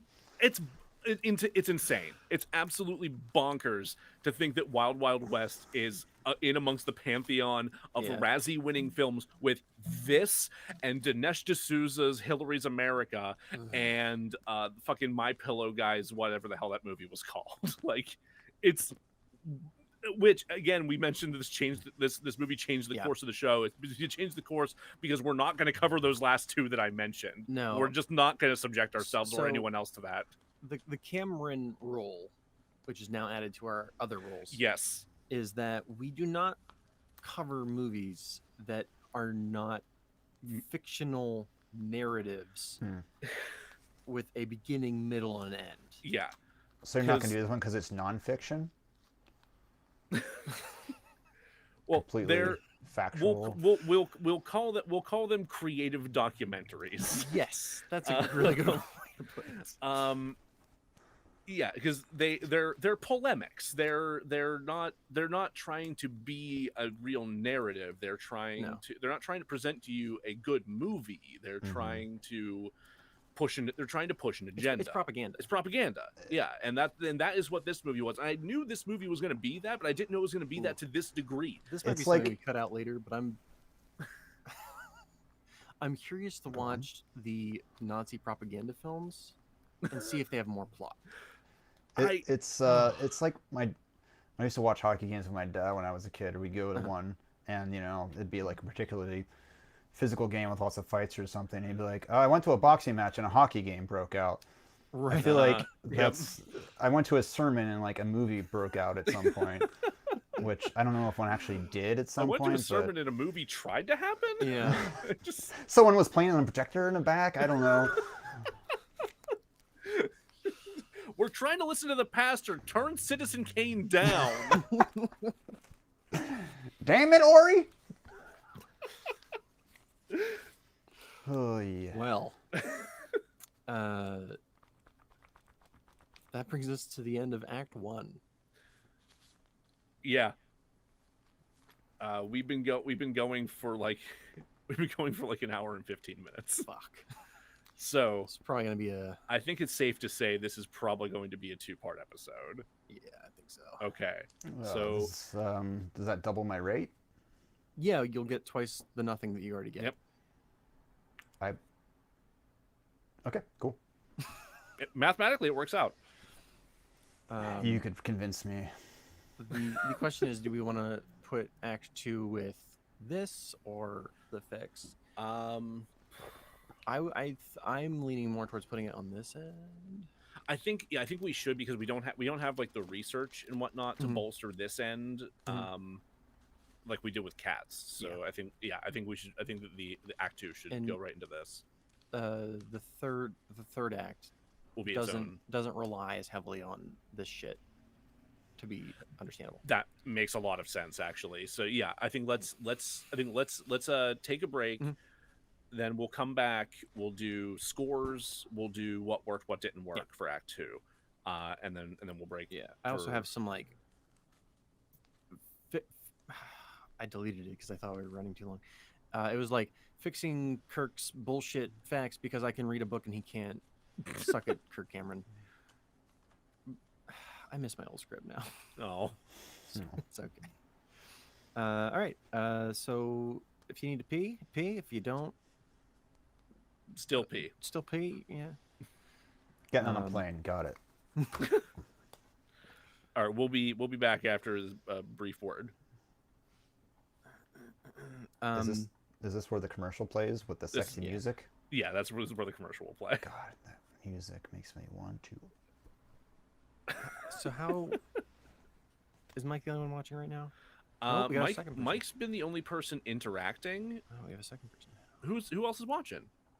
I don't know. There's just two people. The number 2 by that eyeball. I don't see the eyeball. You're the only one who Mike can has see the 2 eyeball. eyes. Oh, he's watching with both his eyes before he was just winking. Real quick, I want to point out, while we're on a break here, while we were in the middle of that, we crossed 900 total plays. That's so exciting. I'm gonna refresh it right now. Wow, you just Tony Hawked podcast, guys. Yeah, basically. 903 is the current count. Cats hit 30 listens. Batman hit 121. Fuck. Fucking perverts. The episode we put the least amount of work into. Know. Because we say tunneling it's just is like filmmaking. Pretty relatable, isn't it, Scott? Wild Wild West is up to 118. Battlefield Earth is up to 76. Damn. Yeah. Bunch of episodes on the rise here. Troll 2 sitting at 79, and recasting Super Mario is at 69. So just shut that one off right now. Just disable that episode. We have to have Yeah. the lowest episode has to be 69. Oh, Lauren's here. Oh, hey, Lauren. Hey. Cool. Then I can ask, like, how did the first act Hello. play out? Because, like, What, like, in your opinion, like, the I- script reading was painful for me. I'm sure it was. I think that some of it is going to come across as painful because of the subject matter. Right. But I think that overall, it was probably more entertaining than you're thinking it was. And just, I don't know, Mike. What do you think? Lauren, what do you think? Were you not entertained? I'm gonna be. Also, Mike, we've gotten so much love from your episode. Loved it, Mike. Shit ton. And God bless Tremors. BRB.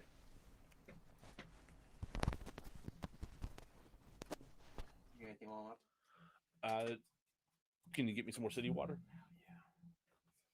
Thank you. Yeah, we actually got a message from some folks from another podcast, the Cinematic Anarchy podcast.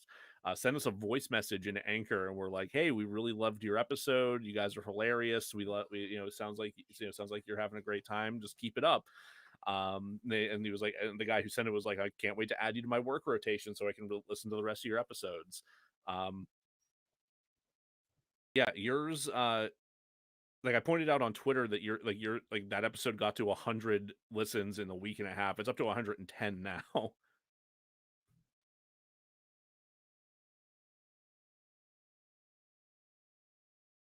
I can understand energy feeling a little low, but yeah. Again, it's just that subject matter is rough. I think we picked it up pretty good toward the end there. I think particularly when Jack started just falling apart.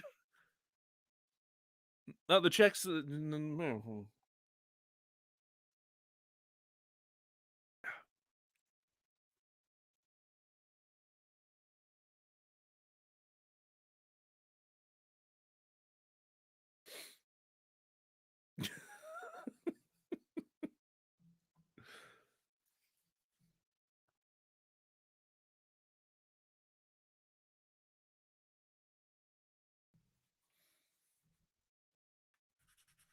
Lindsay keeps sending me pictures of the concerts that she's going to with Chuck, and it makes me jealous because I want to go to a damn live show so badly.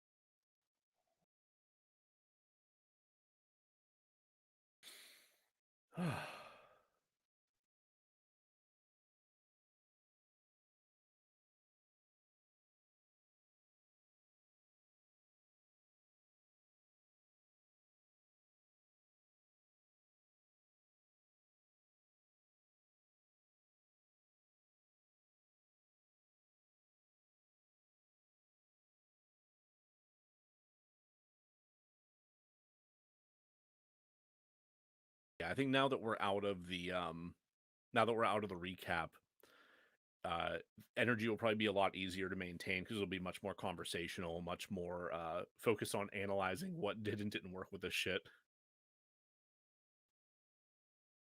In Belgium?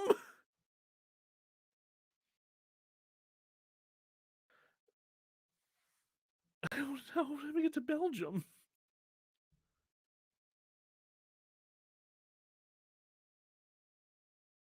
I mean, to be fair, Lindsay did buy me a Wonder Years ticket, so that I will be seeing at least one live show in the coming year.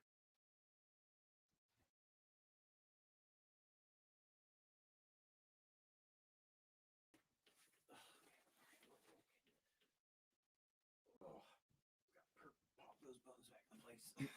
You're right there. My back just sucks today. Well, we're definitely on YouTube. Like, it's definitely live on YouTube. It's definitely live on YouTube. Okay. No idea what the fuck's happening on Facebook. I don't know why it worked for that like 30 seconds earlier, and then I swear we have live streamed like actively on Facebook before. Like we have directly from Facebook, but we haven't done it threw Melon to Facebook. Oh, really? Not before. Oh, I mean, today for 10 seconds we did, but I don't know why it's not working now. weird. Yeah. I found that quote, by the way. Oh, you found the quote? Yeah. Oh, so we can open part 2 with that quote then. Yeah. All right. Well, Act 2 or Part 2? Act, whatever. Okay. You know what I mean. All right, let's get some water all situated. I got myself prepared. I got this nice little. Oh, that sounds pleasant. I like that. Quality audio. That's what we give you here. DeRazzled. We lose Scott. He just quit. While I was sitting the He pisser. popped up. I mean, his camera muted like in the middle of the thing for a while there too. I realized I had to be anywhere else. There. But then I realized I don't have anything else in life to go to. So Yeah, I called to the principal's office. What the? I'm sorry. I'm trying to understand Mike's. Oh, Mike and I were conversing. Yeah, I'm like, this is very responsy. Yeah, it's very because we were having a conversation. I left my water. Fuck. BRB.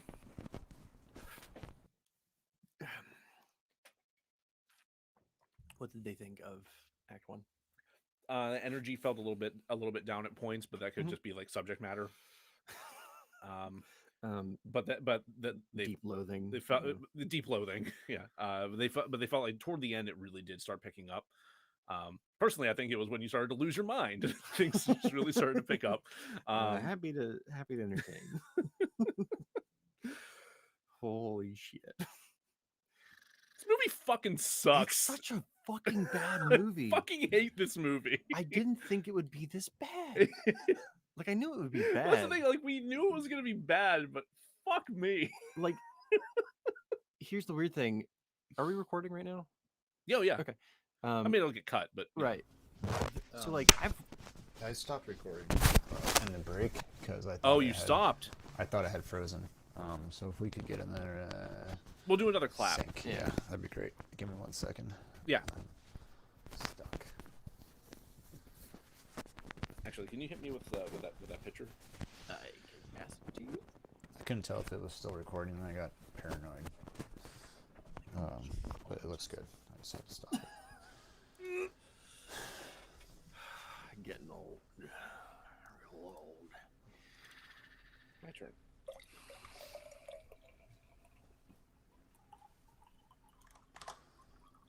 That sounds pretty nice. Well, I gotta go to the bathroom again now. Thanks.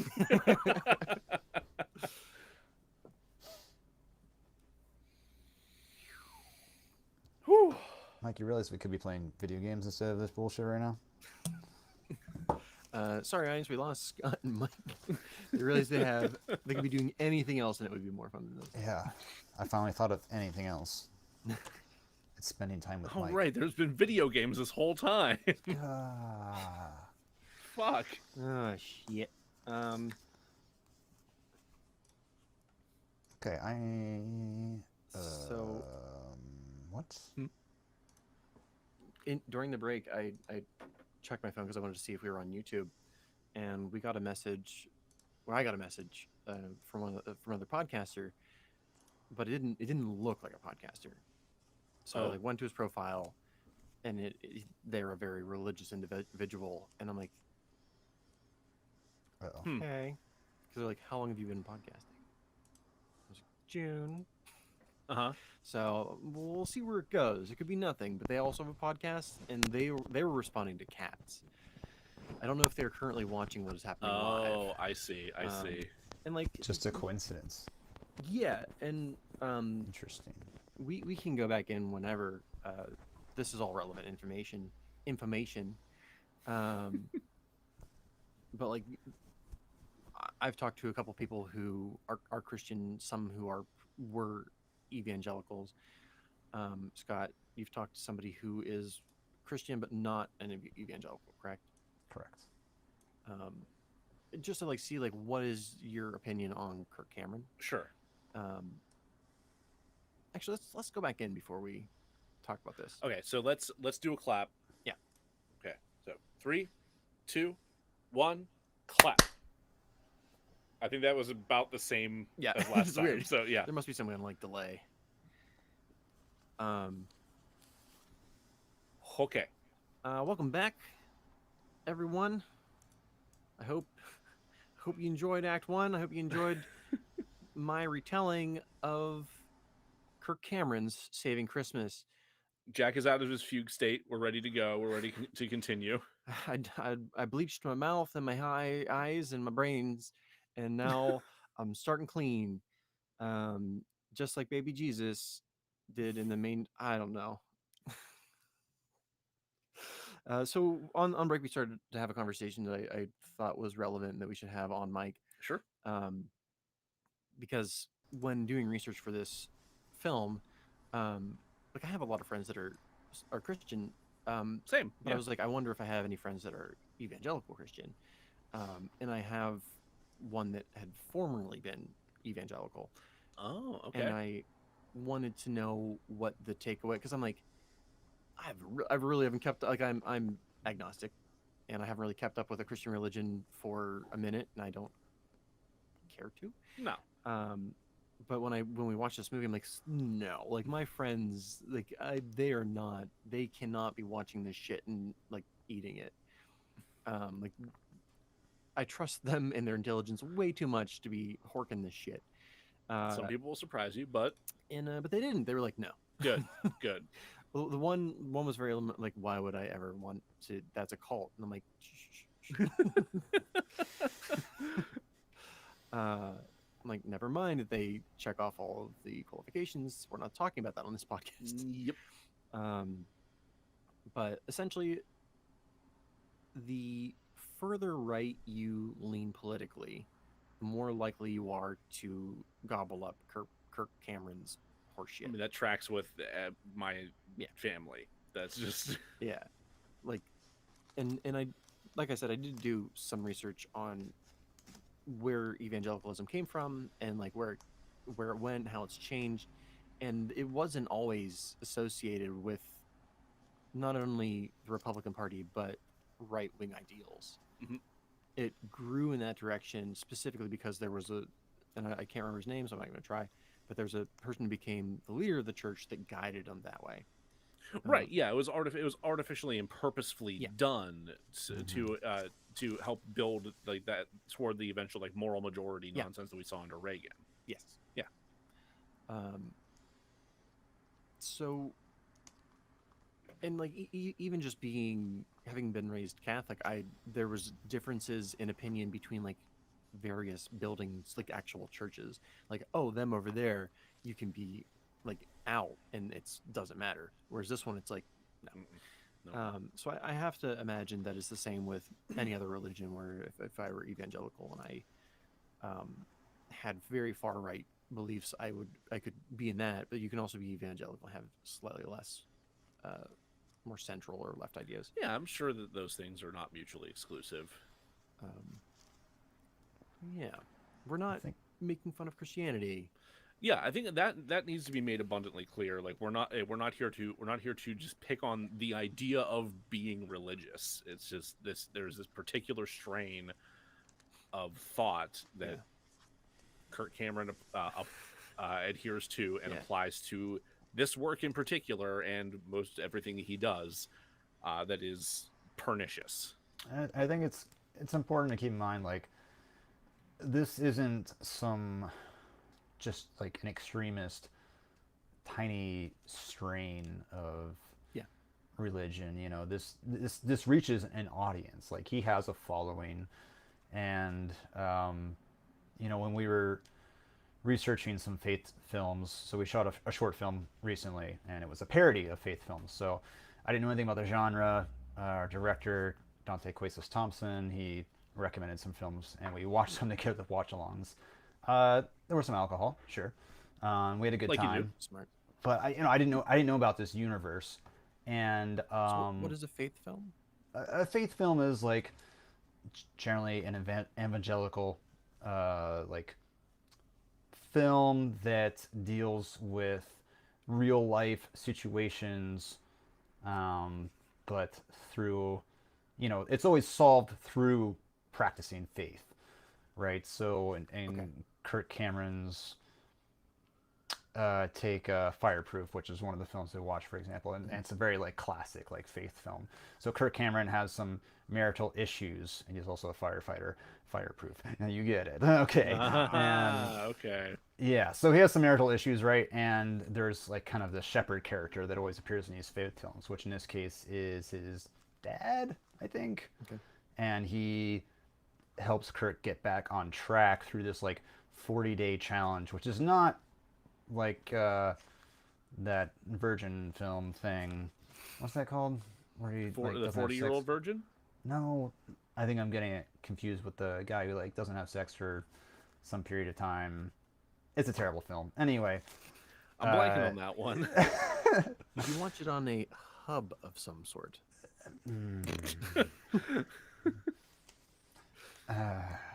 anyway, so there's usually this shepherd character, and they help this person get back on track using uh, loosely Christian principles and verses and stuff like that.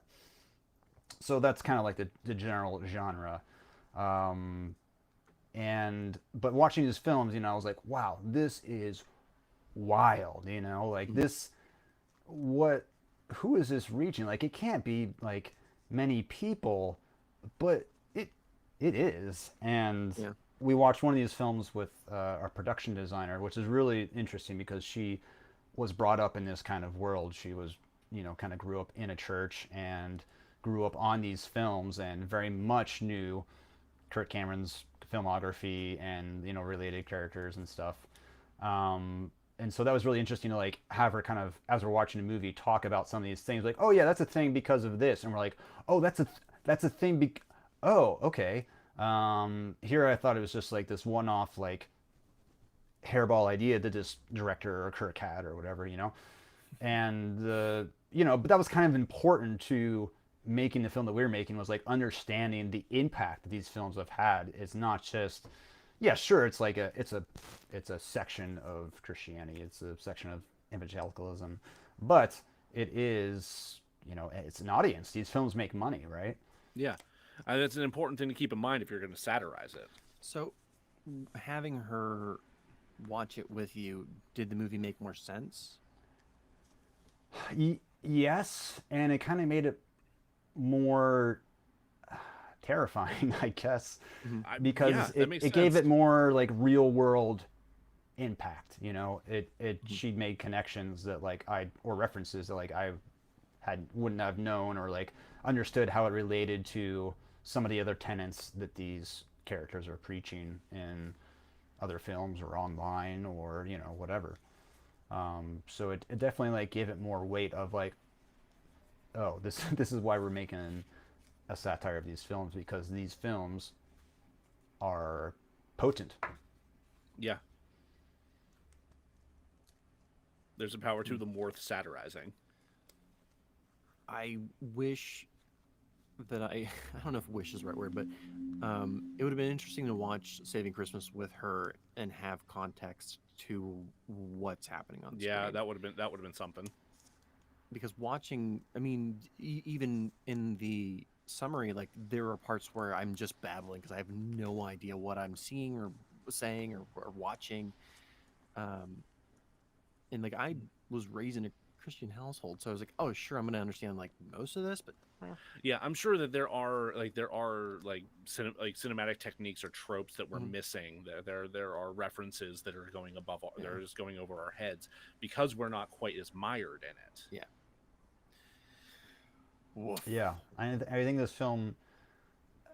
I guess what's disappointing, the only disappointing thing I found about this film was that it's it's not really a film. It's more just sermon with B-roll footage, which Yeah. most of the other faith films at least like have a plot and is a enjoyable time because it's so Like this one utterly, barely utterly even ridiculous. tries. But this one does, yeah, this doesn't even try.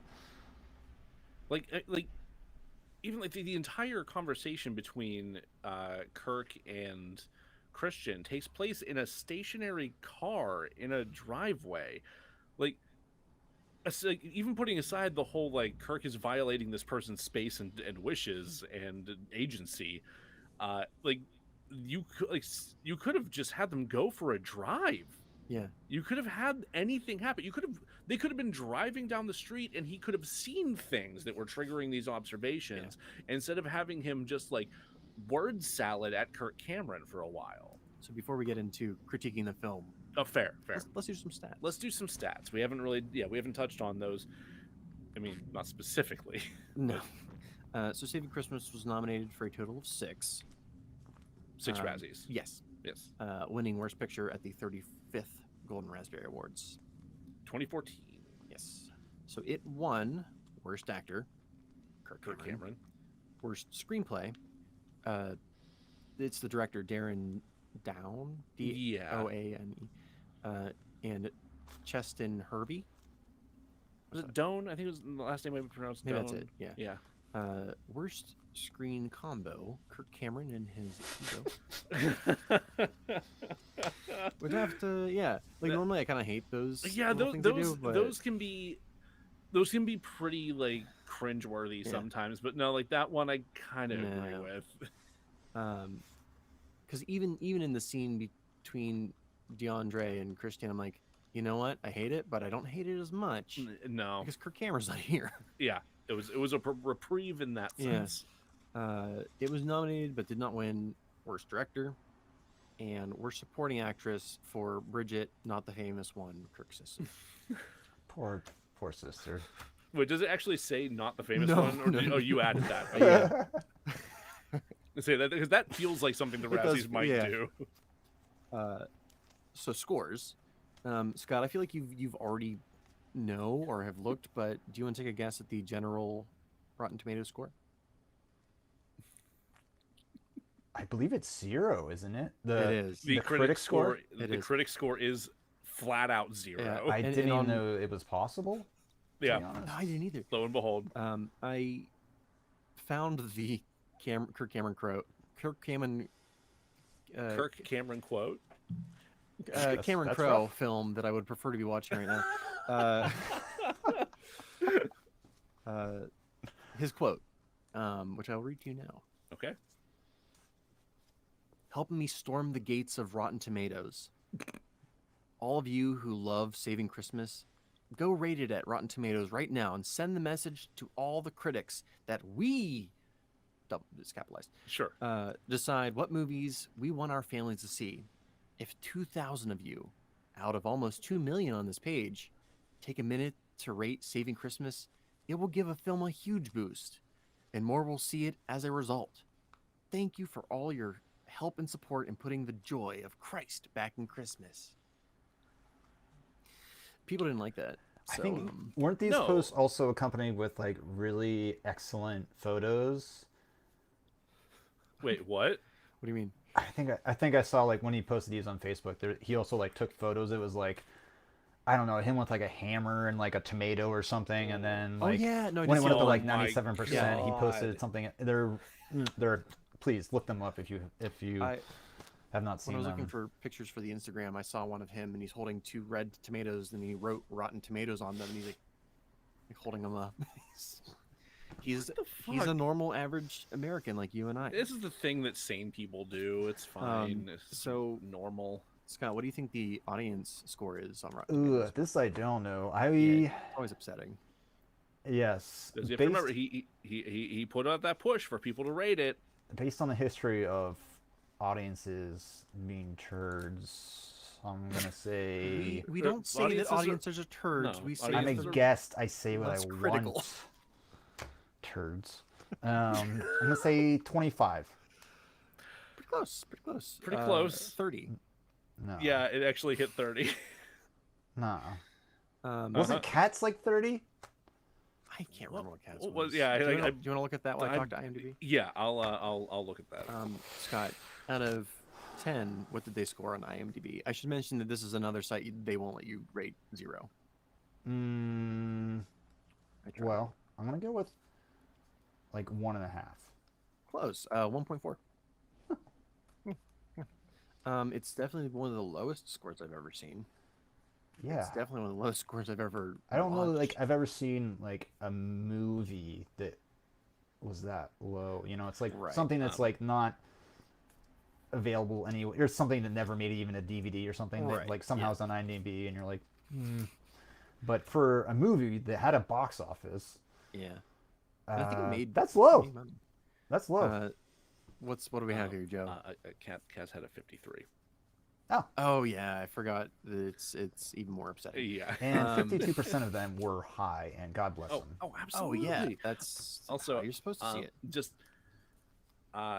Becca's joined the chat and has pointed out that first bananas, now tomatoes. Kirk Cameron has a weird relationship with produce. He really Yes, does. not to mention the apples. Also, the apples. Apples, fruits on trees.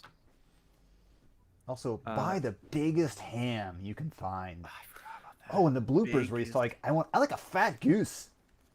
Yeah, I what forgot. was Oh my that god, I about? forgot about that. Why was that included? Why did I even bother bleaching my Well- brain if you guys are gonna bring this shit up? Sorry, stay in line. God damn it. So now we come to a category, a section that I'm calling Fixing Kirk Cameron's Lies, because I'm capable of reading more than one book, which he cherry picks from anyway. Fuck you for trying to gaslight history, Kirk Cameron. Succinct. Yeah. Okay, let me give you like the quickest summary of the origins of Christmas traditions. So like as I said in the first part, a lot of this information is not coming from Wikipedia so much as not that I'm not shitting on Wikipedia. It's a really good resource. Wikipedia's a good resource. Yeah, good place to find sources. Just like double check your sources. Yeah. But like religious scholars, universities, priests, whatever. Because some Christians don't mind telling you where shit came from. Yeah, right? So Who'd thunk? yeah. So ancient Rome in December, they would celebrate Saturnalia with singing, dancing, gambling, and cross-dressing. Ooh. I think Saturn was Saturn. I'm more familiar with the Greek versions, and in Greek legend, he is Kronos. Cronus. He was a Titan. Cronus, yeah, okay. In what is like modern day Iran, they worshipped Mithra, which was a god of the sun, who was born in a pasture and visited by shepherds who were in awe of this new god being born. It's vaguely Sounds vaguely familiar. In Northern Europe, they celebrated Yule. Mm-hmm. Again, the birth of the sun. They would find the biggest fucking log they could possibly find and burn it. And for as long as it burned, they got rip-roaring drunk. That's a party right there. yeah. Hell And, yeah. It lasted approximately like 12 days. So that's like 12 straight It's days a of like big fucking log. It's a big fucking log, and Holy shit. like, I used to do some pretty hard partying, but never for 12 days straight. How do you tend to fire when you're like 6 days deep drunk? Are you drinking in shifts? I Yeah, assume the that's- children are in Is charge it a of the fire. rotation? That's not better. It's not like the children aren't drinking, Jack. That's true. Yeah, there's that too. That's probably accurate. So they brought the evergreens inside to remind themselves that life continues. Oh, I completely forgot about or skipped over that part in the summary where Kirk Cameron says that pagans used to bring evergreens inside because they were trying to like magic themselves into immortals. Yeah, it's fine. If I fuck this tree, I'll live forever. Don't know until you so try. far. Ancient Germany would pay tribute to Odin, not Thor, you fucking queef, or Cyrus. And then possibly the one that I think is like, if I were to celebrate any of these, I would celebrate Yule. But if the one that like just tickles me the right way. Oh, wait a minute. Hold on, real quick. Mhm. Thor Cyrus, was he portmanteauing Thor and Osiris? That's correct. Is that? Oh, for God's sake, those are not even like. You got your Norse and my Egyptian, and Just kind of squish them together. It's like you're two great tastes that go great together. Those religions do not go. Those No! mythologies do not fit well together. No, not at all.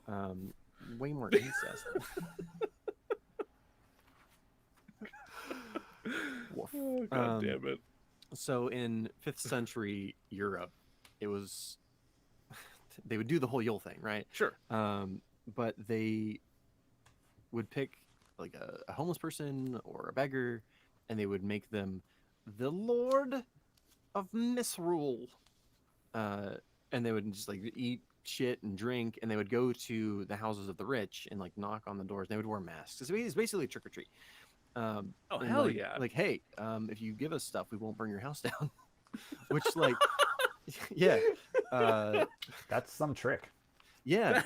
Some trick. It's just like, it's Halloween with like class warfare. Yeah. I couldn't think of something I want to do more. So. Did you write this? Mr. Bezos! It better be a big fucking candy bar, Jeff. Tommy needs a new pair of shoes and also a house, and also we have torches. It's like Halloween plus Christmas plus Purge. Amazing! Oh shit. my God. Bring it back. So the reason that all of these things got combined. So first, because everything I've described to you is way too much fun, it had to get banned Christmas first. Of sucks. course, yeah. So when Puritans, I've never once lit a log on fire and gotten drunk for 12 days for Christmas. It's just how many days off can you get in a row? I'm just wondering. me like -3. Got Like- it. So burn down. Okay. Knock on your manager's door. And So obviously Puritans were like, this is fun. We can't have this. Like they banned Christmas outright as a holiday. You would get fined if you mentioned it. If you mention Christmas? Yeah. But whenever immigrants started coming to America, specifically like Irish, Eastern European, they would bring these Christmas traditions along with them, and they would be like, yeah, maybe we'll dumb them down a little bit, like soften them up a little bit so that we don't rile up everyone.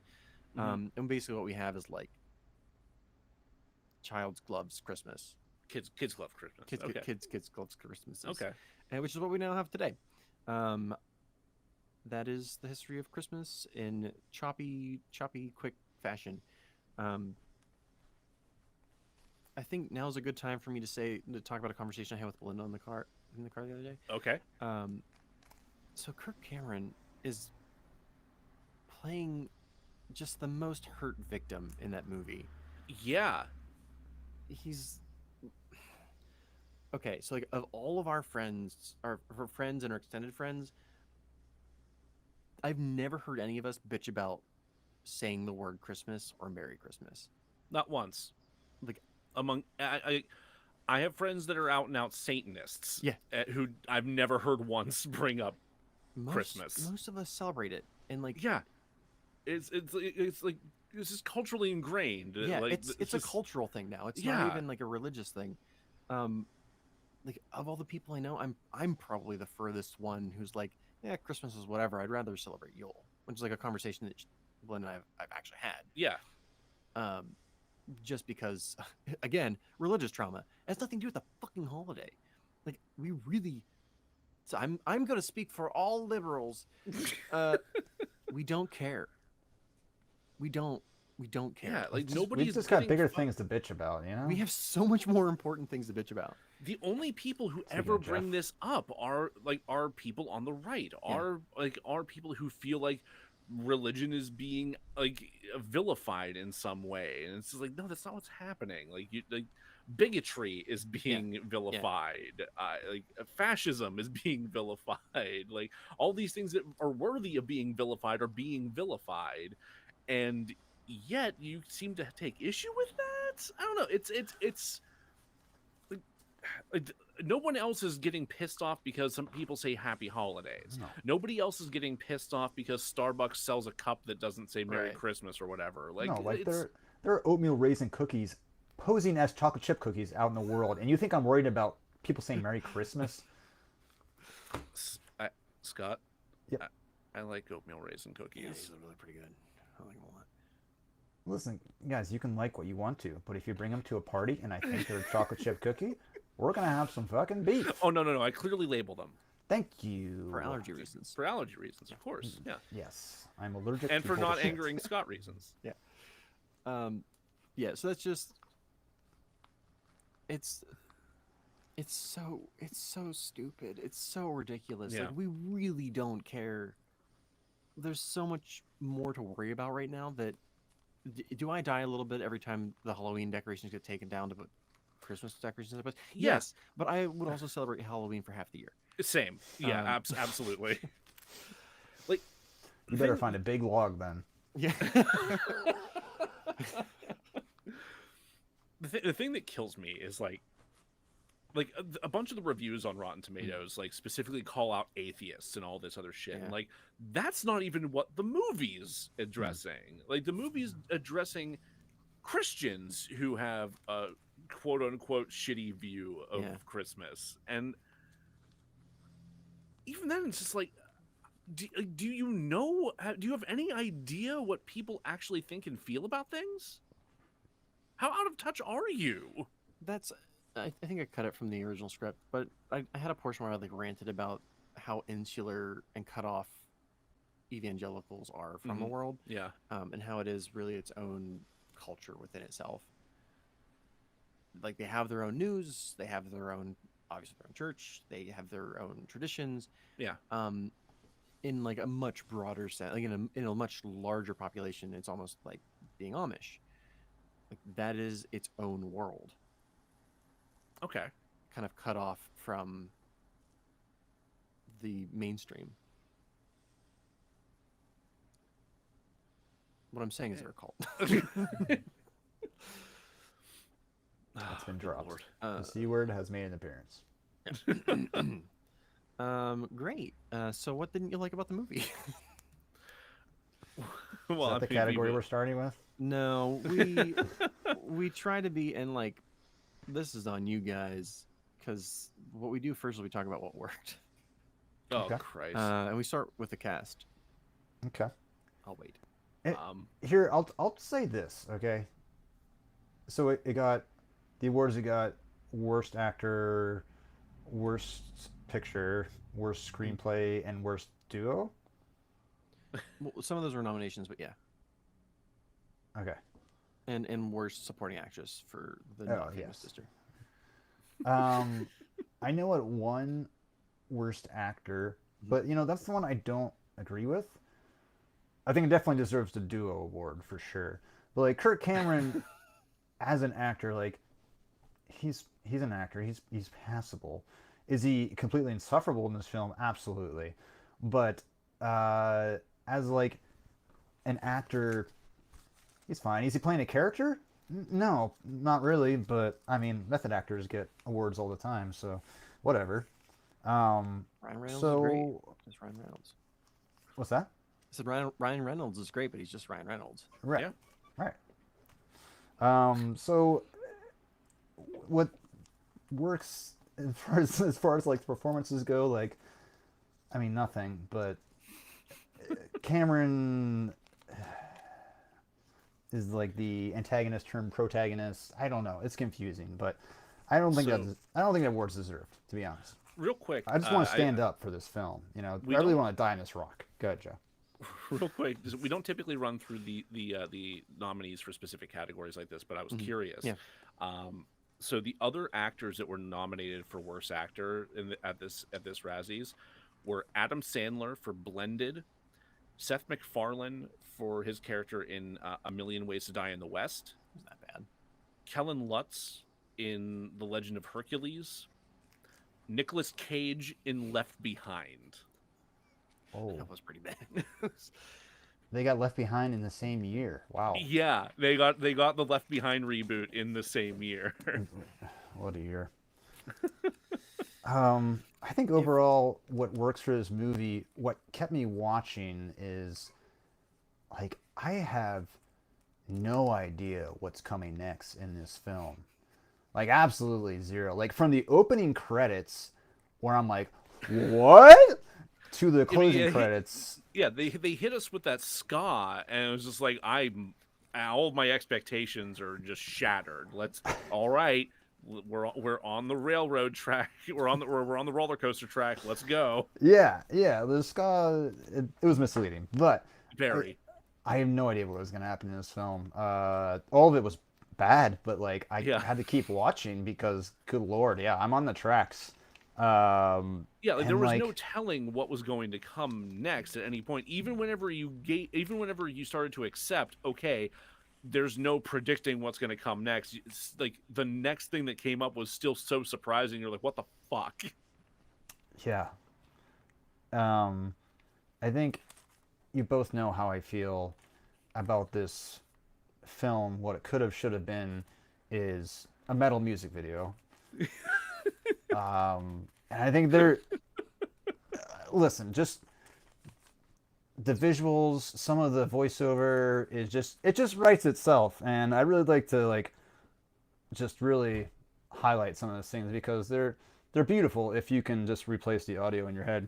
But like even in the beginning, so we have the first recreation of the manger, where Kirk's like, "No, let me tell you how it went down. Like, Jesus was born in the manger, but here's a big twist: the manger was actually a cave." Which is like this big reveal in the movie, which no one cares about. Doesn't matter at all, Not unless you want to be metal as fuck. What sets that across better than a baby in a cave? And he literally says the world power wanted him dead just for being born. Right. Right. And I don't disagree. There are moments that it could be very metal, but they didn't do that. No, they very much did not do So I that. don't know if I can say this worked so much as missed opportunity. Jack, you asked for good things about the film. It's not my fault you have a piss poor imagination and we're listening to it with audio on, okay? How dare you not watch this movie on mute so you can substitute fucking Iron Maiden? What's going on here? Jack, I quote, did watch to with become the subtitles. warrior that ensured that death finally was killed. Killing death, Jack. You're reading from a paper, aren't you? I- You've taken notes. that's how metal I am. I believe in paper and a pen. Yeah, I mean, obviously they didn't do that, but like No. on a serious note, like some of like the themes and visuals, like okay, you got like this badass like Saint Nick. Mhm.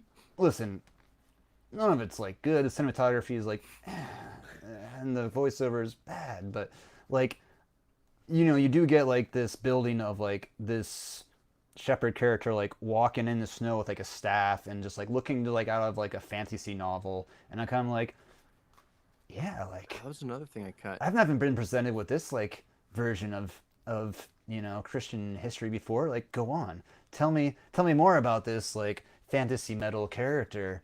And remember- he does beat the crap out of some people. Do you And remember absolutely whips Good. ass.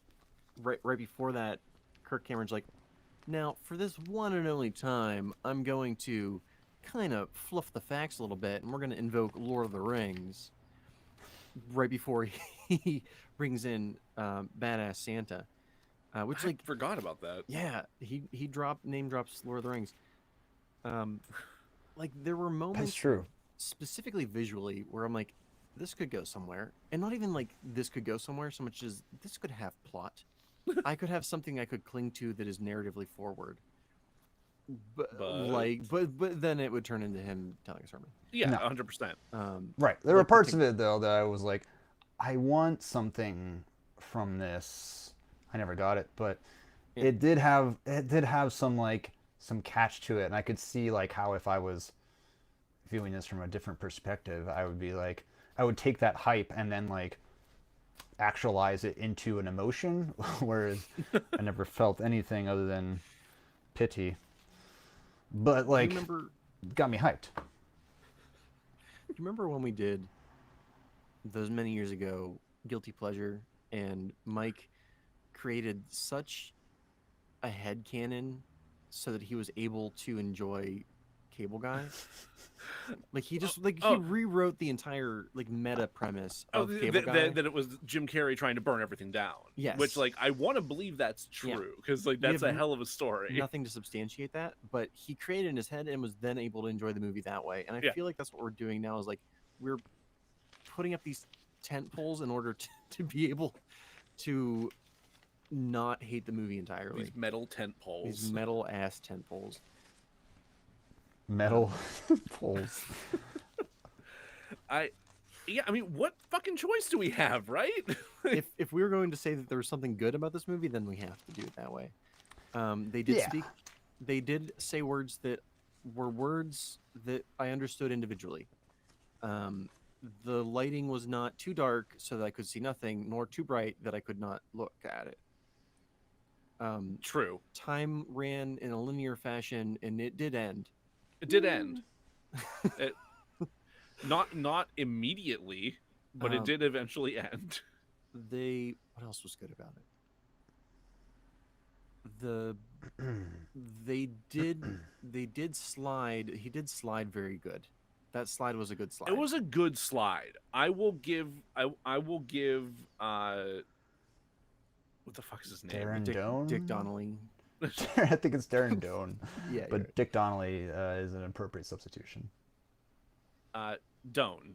I'll give the director that. Like he slid real good.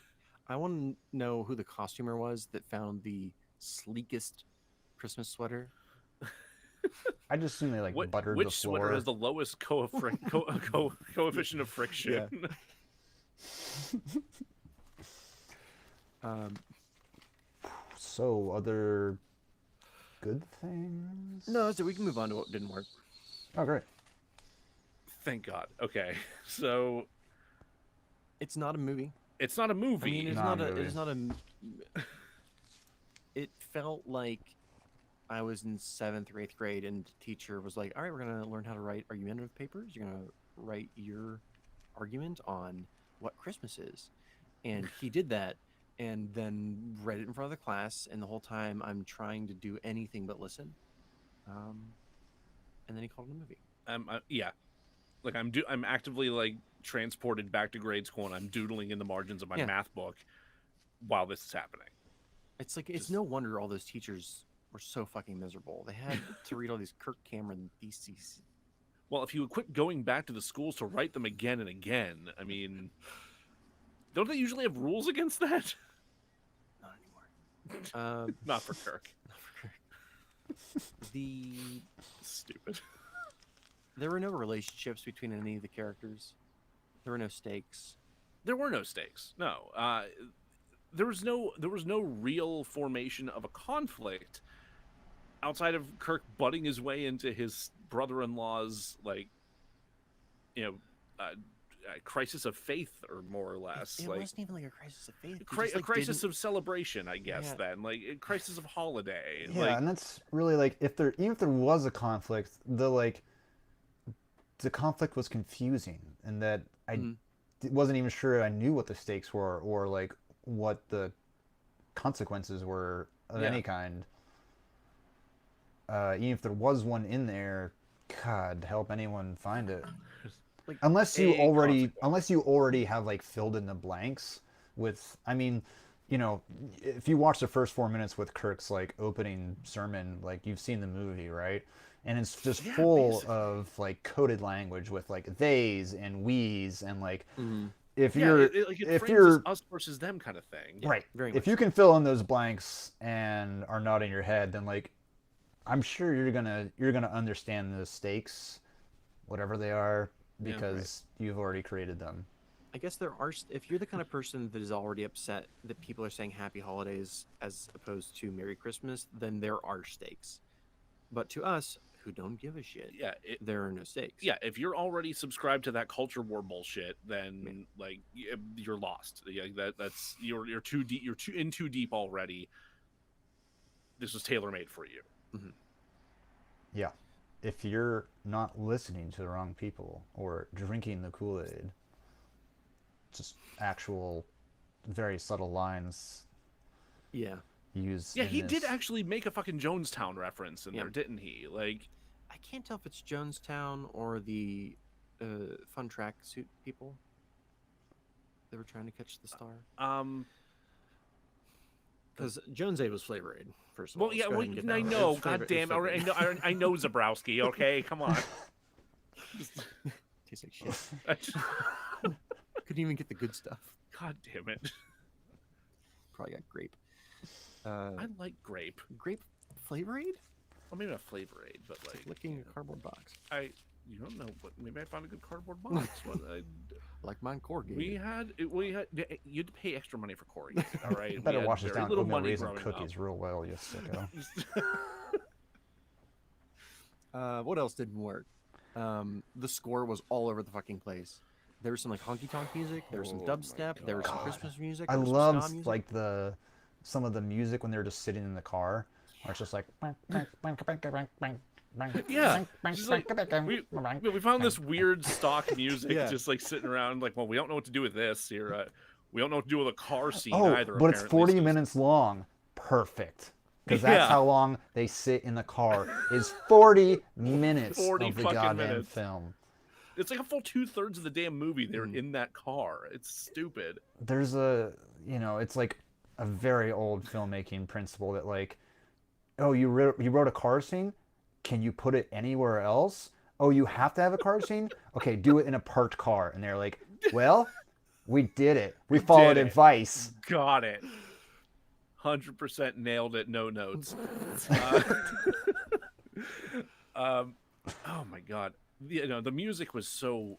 Like we've already touched on how misleading the ska was in the beginning, and that was one of the most enjoyable goddamn things about the movie. Everything else, like it either it doesn't fit.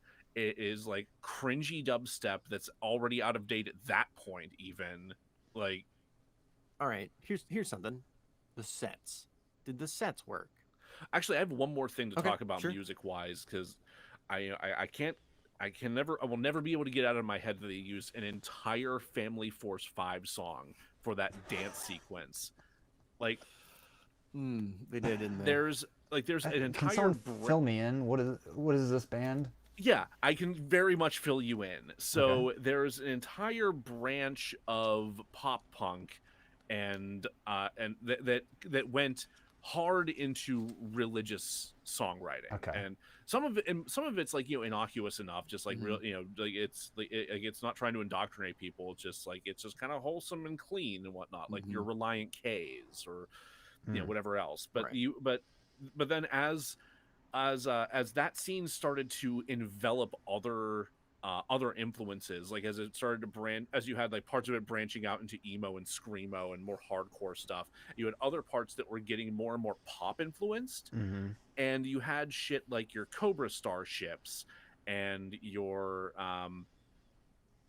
gym class heroes and so on and so forth, where there was like hip hop and pop music and club influences behind a lot of like the backing music.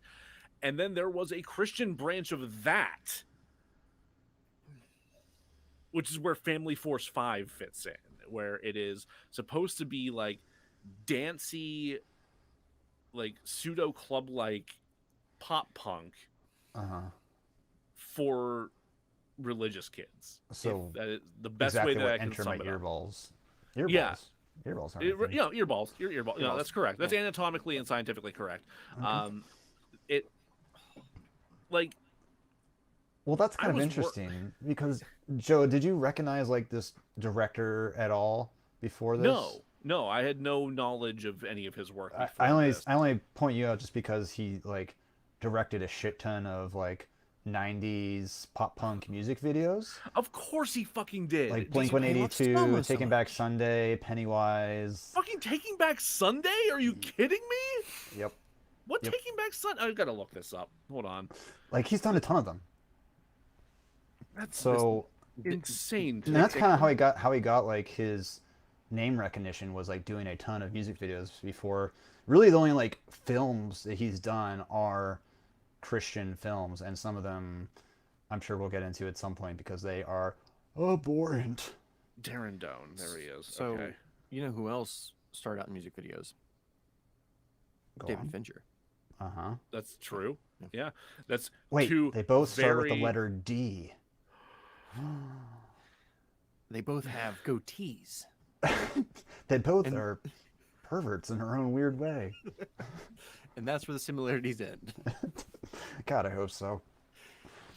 Oh my god, he directed the Blink 182 video for Josie, and damn it. And damn it, yep, you're welcome. Okay, here we go. Christian pop punk. There's a bunch of MXPX.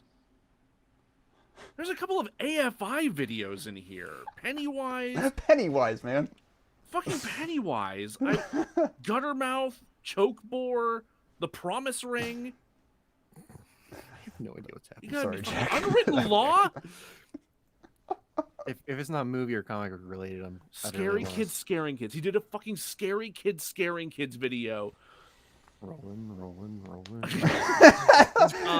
No, he did not do Limp okay, Bizkit, okay. Jack, okay? He did not do Limp Bizkit. He also did not do Taking Back Sunday. He did eventually transition into Jason Mraz and Kid Rock. Well, See, that seems more right. This is... my brain is broken. So anyway, you start to see where like some of Yes, these Mike, weird you're now a choices music come into podcast. play, I guess, in terms of the score.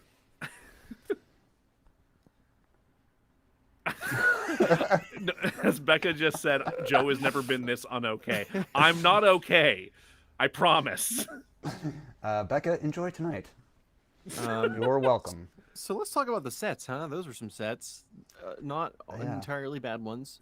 I mean, the sets are okay. So the sets are basically house, Mhm. which, like, yeah, it's a nice upper middle class to house, Mhm. and With so much then fridge. car, and then cave. It's Yes. Yeah. There's also and the tavern, where Saint Nick beats the shit out of heretics. And the Christmas tree lot. And the Christmas tree lot. Yeah. No, sorry, the field of crucifixes. Oh, right. You're not looking at it correctly. Yeah, I would say the Christmas tree lot works. It sure is a Christmas tree lot. I love all the outside stuff where you can just clearly see the wrinkled cloth background as the very real snow falls. Yeah, there was some. Speaking of amazing. snow, I love that in the car the whole time it's raining, but snowing in every other shot. Yeah. Let me know. Tell me if this is just like me being a real conspiracy theorist. Okay. So we open on this scene of Kirk Cameron in his like palatial abode, right?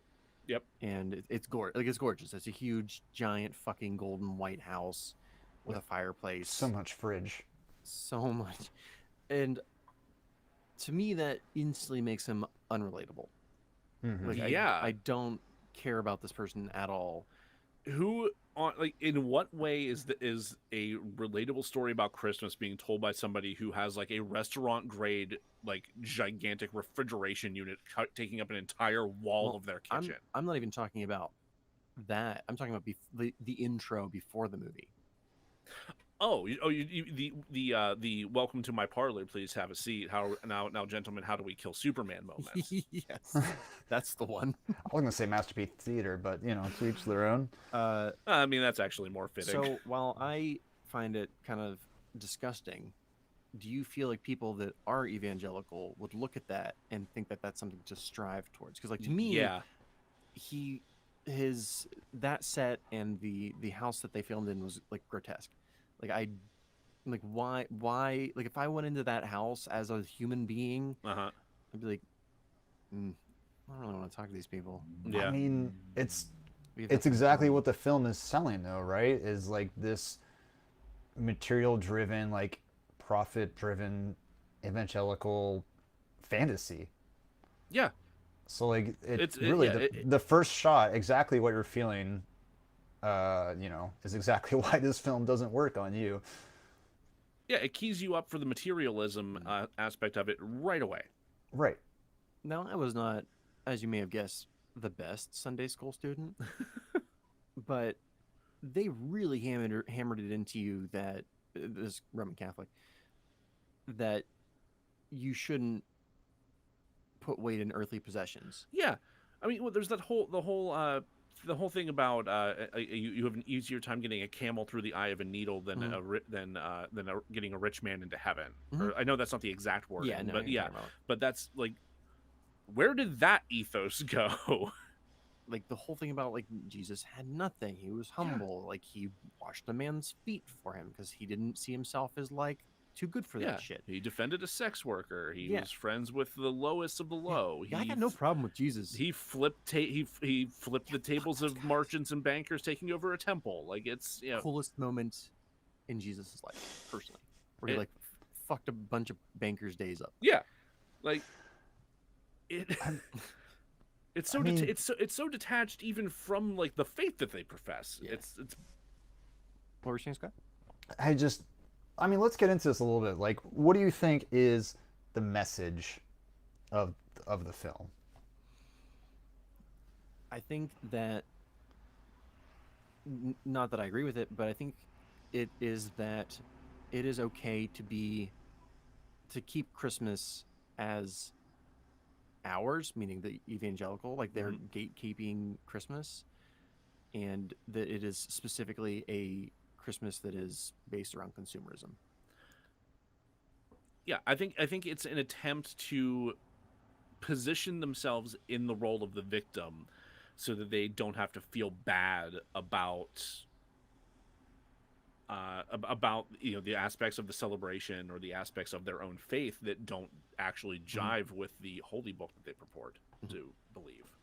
Yeah, I mean, I think the position of victim is, I think you're right, is very important.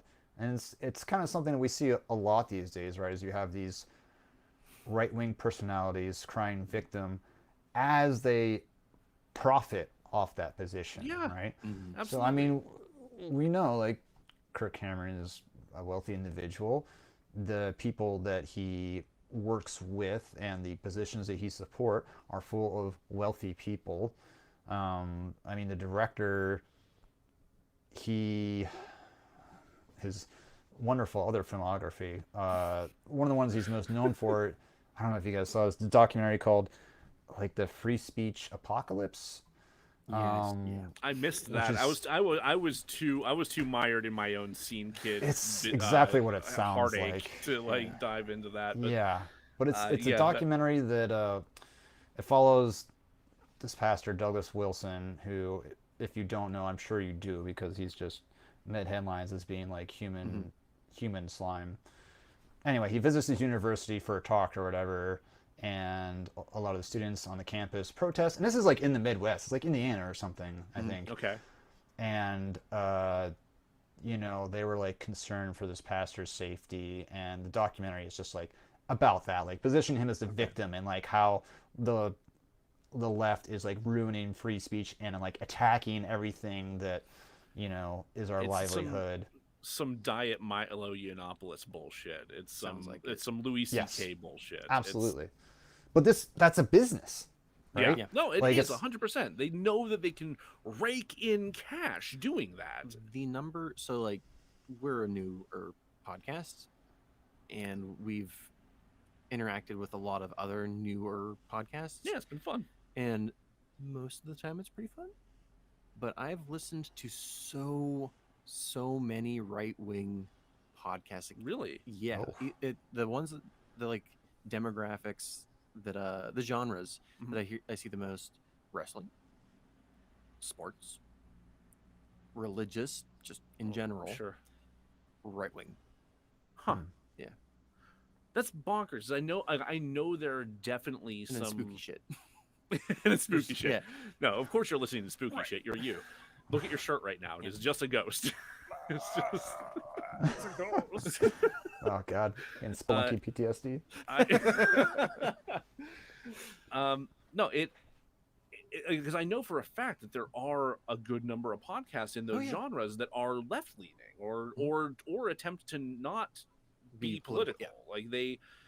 Like it's weird to me that you would want to go into those things and be specifically like right leaning about it. Like sports and wrestling in particular is just like, that feels like you're the going wrestling into and those... the sports aren't. I'm saying like the podcast it's specifically there to be a right wing podcast. Like it's a quote unquote like newscast. the wrestling and the sports aren't necessarily political. Oh, you mean so like the podcasts are like discussing those things in amongst all the other right wing stuff that they're I'm doing? saying like, or- if I look at like 100 podcasts, Uh-huh. the large chunk will be wrestling or sports. Oh, okay, I Yeah. misunderstood. So you're saying that those are just like the proportions of Right, like yeah. you're seeing this many wrestling podcasts, Mhm. this many sports podcasts, and then you're also seeing this clump of right wing stuff Right, that's yeah. like being promoted Mhm. in the same arenas as these. Yes. Like, Okay. I see more right wing podcasts than I do spooky podcasts or That's movie wild. podcasts. That's wild to me. I mean, and this is This through is the Facebook, This though. is Facebook. Yeah. Yeah, because I feel like I see the opposite on Twitter. Because like for a Yeah. peek behind the curtain, like Jack tends to work our Facebook more often than I do, and he works the Instagram, and I run the Twitter for the most part. Because technology is confusing to me. And means it and I feel like a lot of the people that I've been engaging with on Twitter have like it's either that they are trying to they're trying not to put forth a political message in what they're doing, or they acknowledge their bias as being more left and being more like inclusive and humanistic. It's Where do you think we fall, Joe? As a movie podcast, I think considering the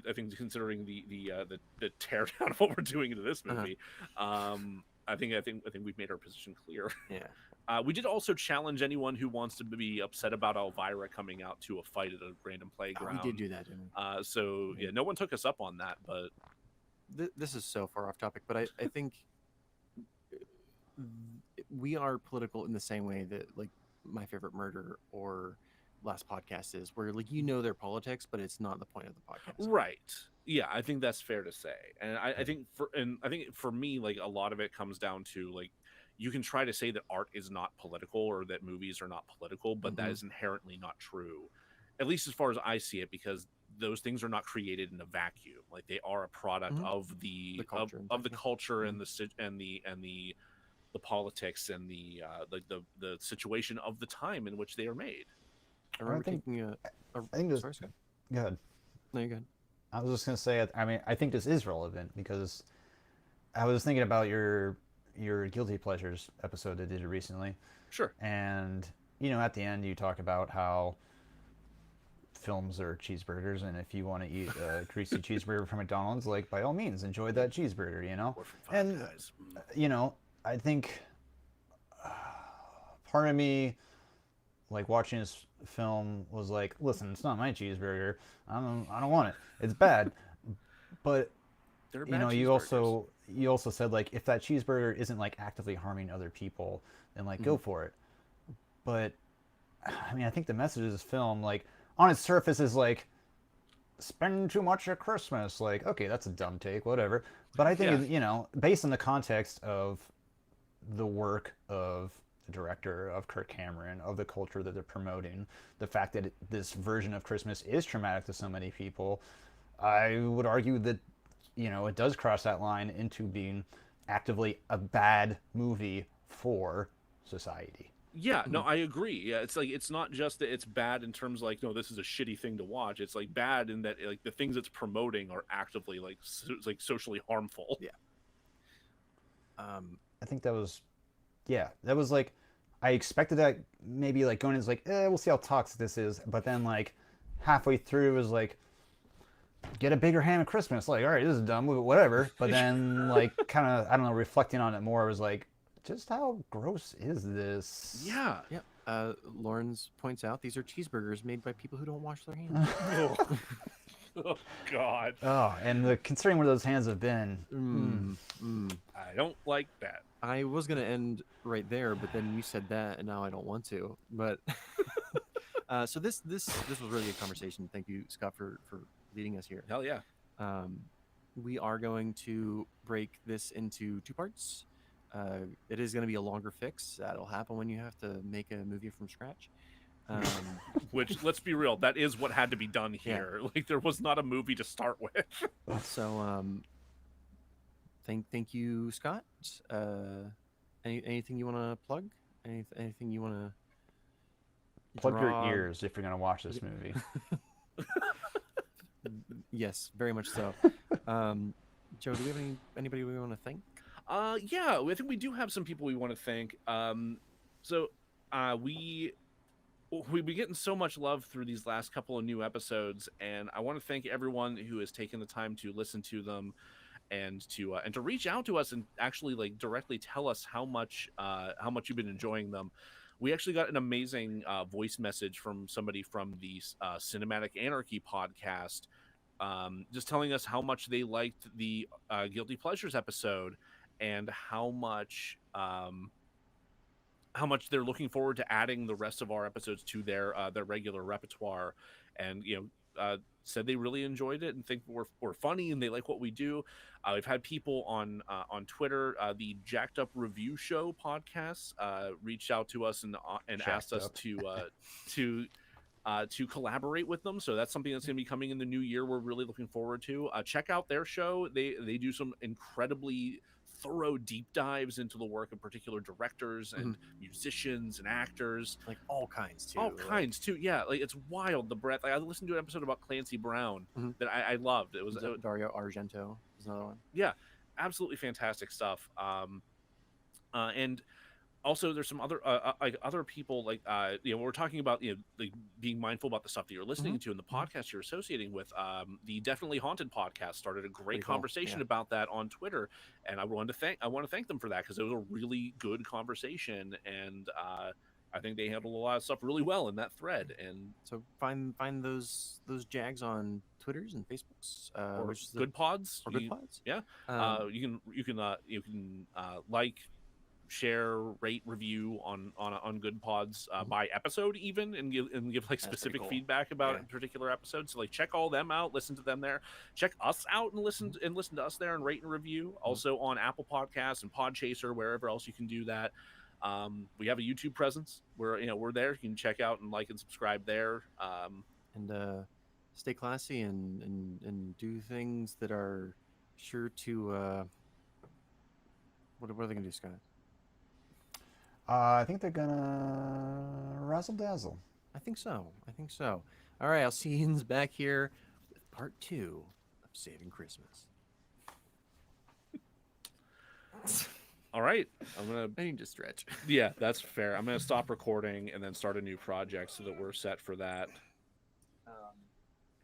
I'm wondering if we should start a new stream, because while we do have unlimited hours per month, the longest you can stream in a row is 4 hours. We're at 2.5. I don't think we'll be an hour and a half more, but just I want to. It might be a good idea just to be on the safe side there.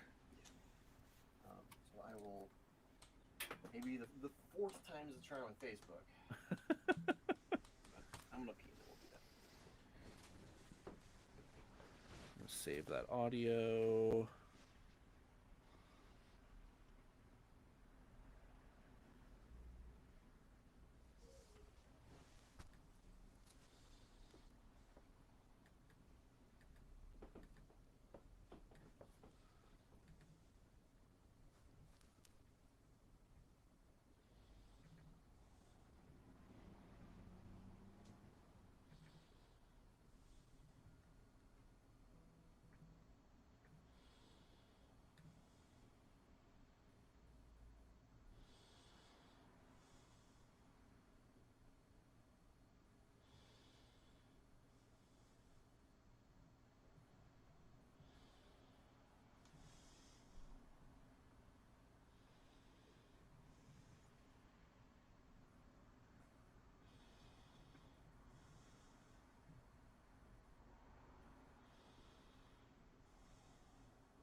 Scott, we've got some questions in the chat here. Have you gotten your booster?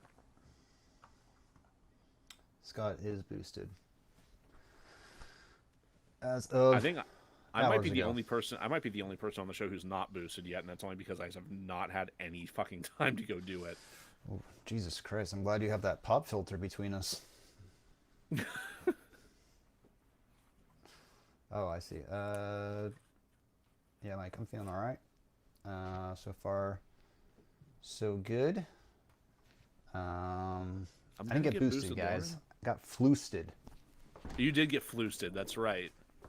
And I'm gonna go That's get that's that. what I'd like to do. I want to get floosted. Yeah, just get it. Get that Just get flu it. shot at the same time. Stick out your arm and be like, needles. Fill them up.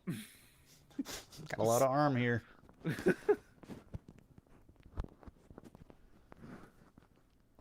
Yeah, Becca had some reaction to the booster. Not nearly as bad as the second dose, though.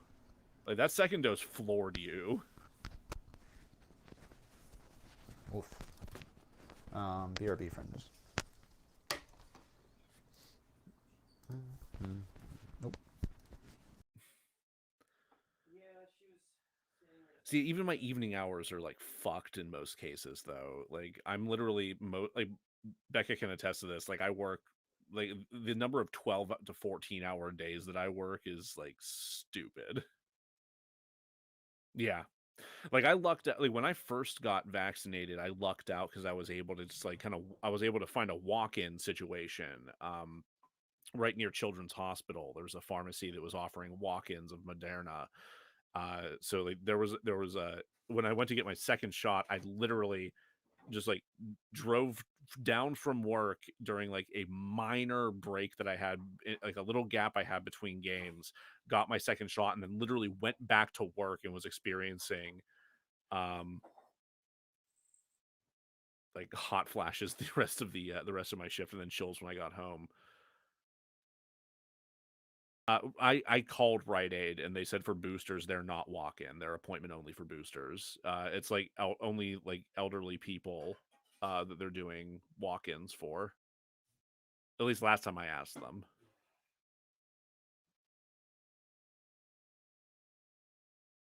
Because I had been hoping the day before Thanksgiving that they let you walk it. Fuck, it's just maybe it's only particular hours that they do it. Because I was hoping to get it done. The I could definitely use some more water. Thank you.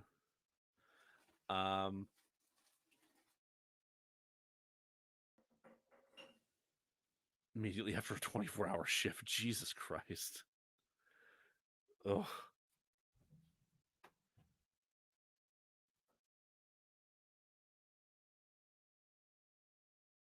Yeah, I'm hoping I'll be able to get it soon.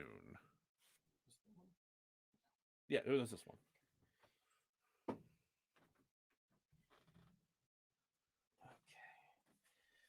Plug this back in. Gosh.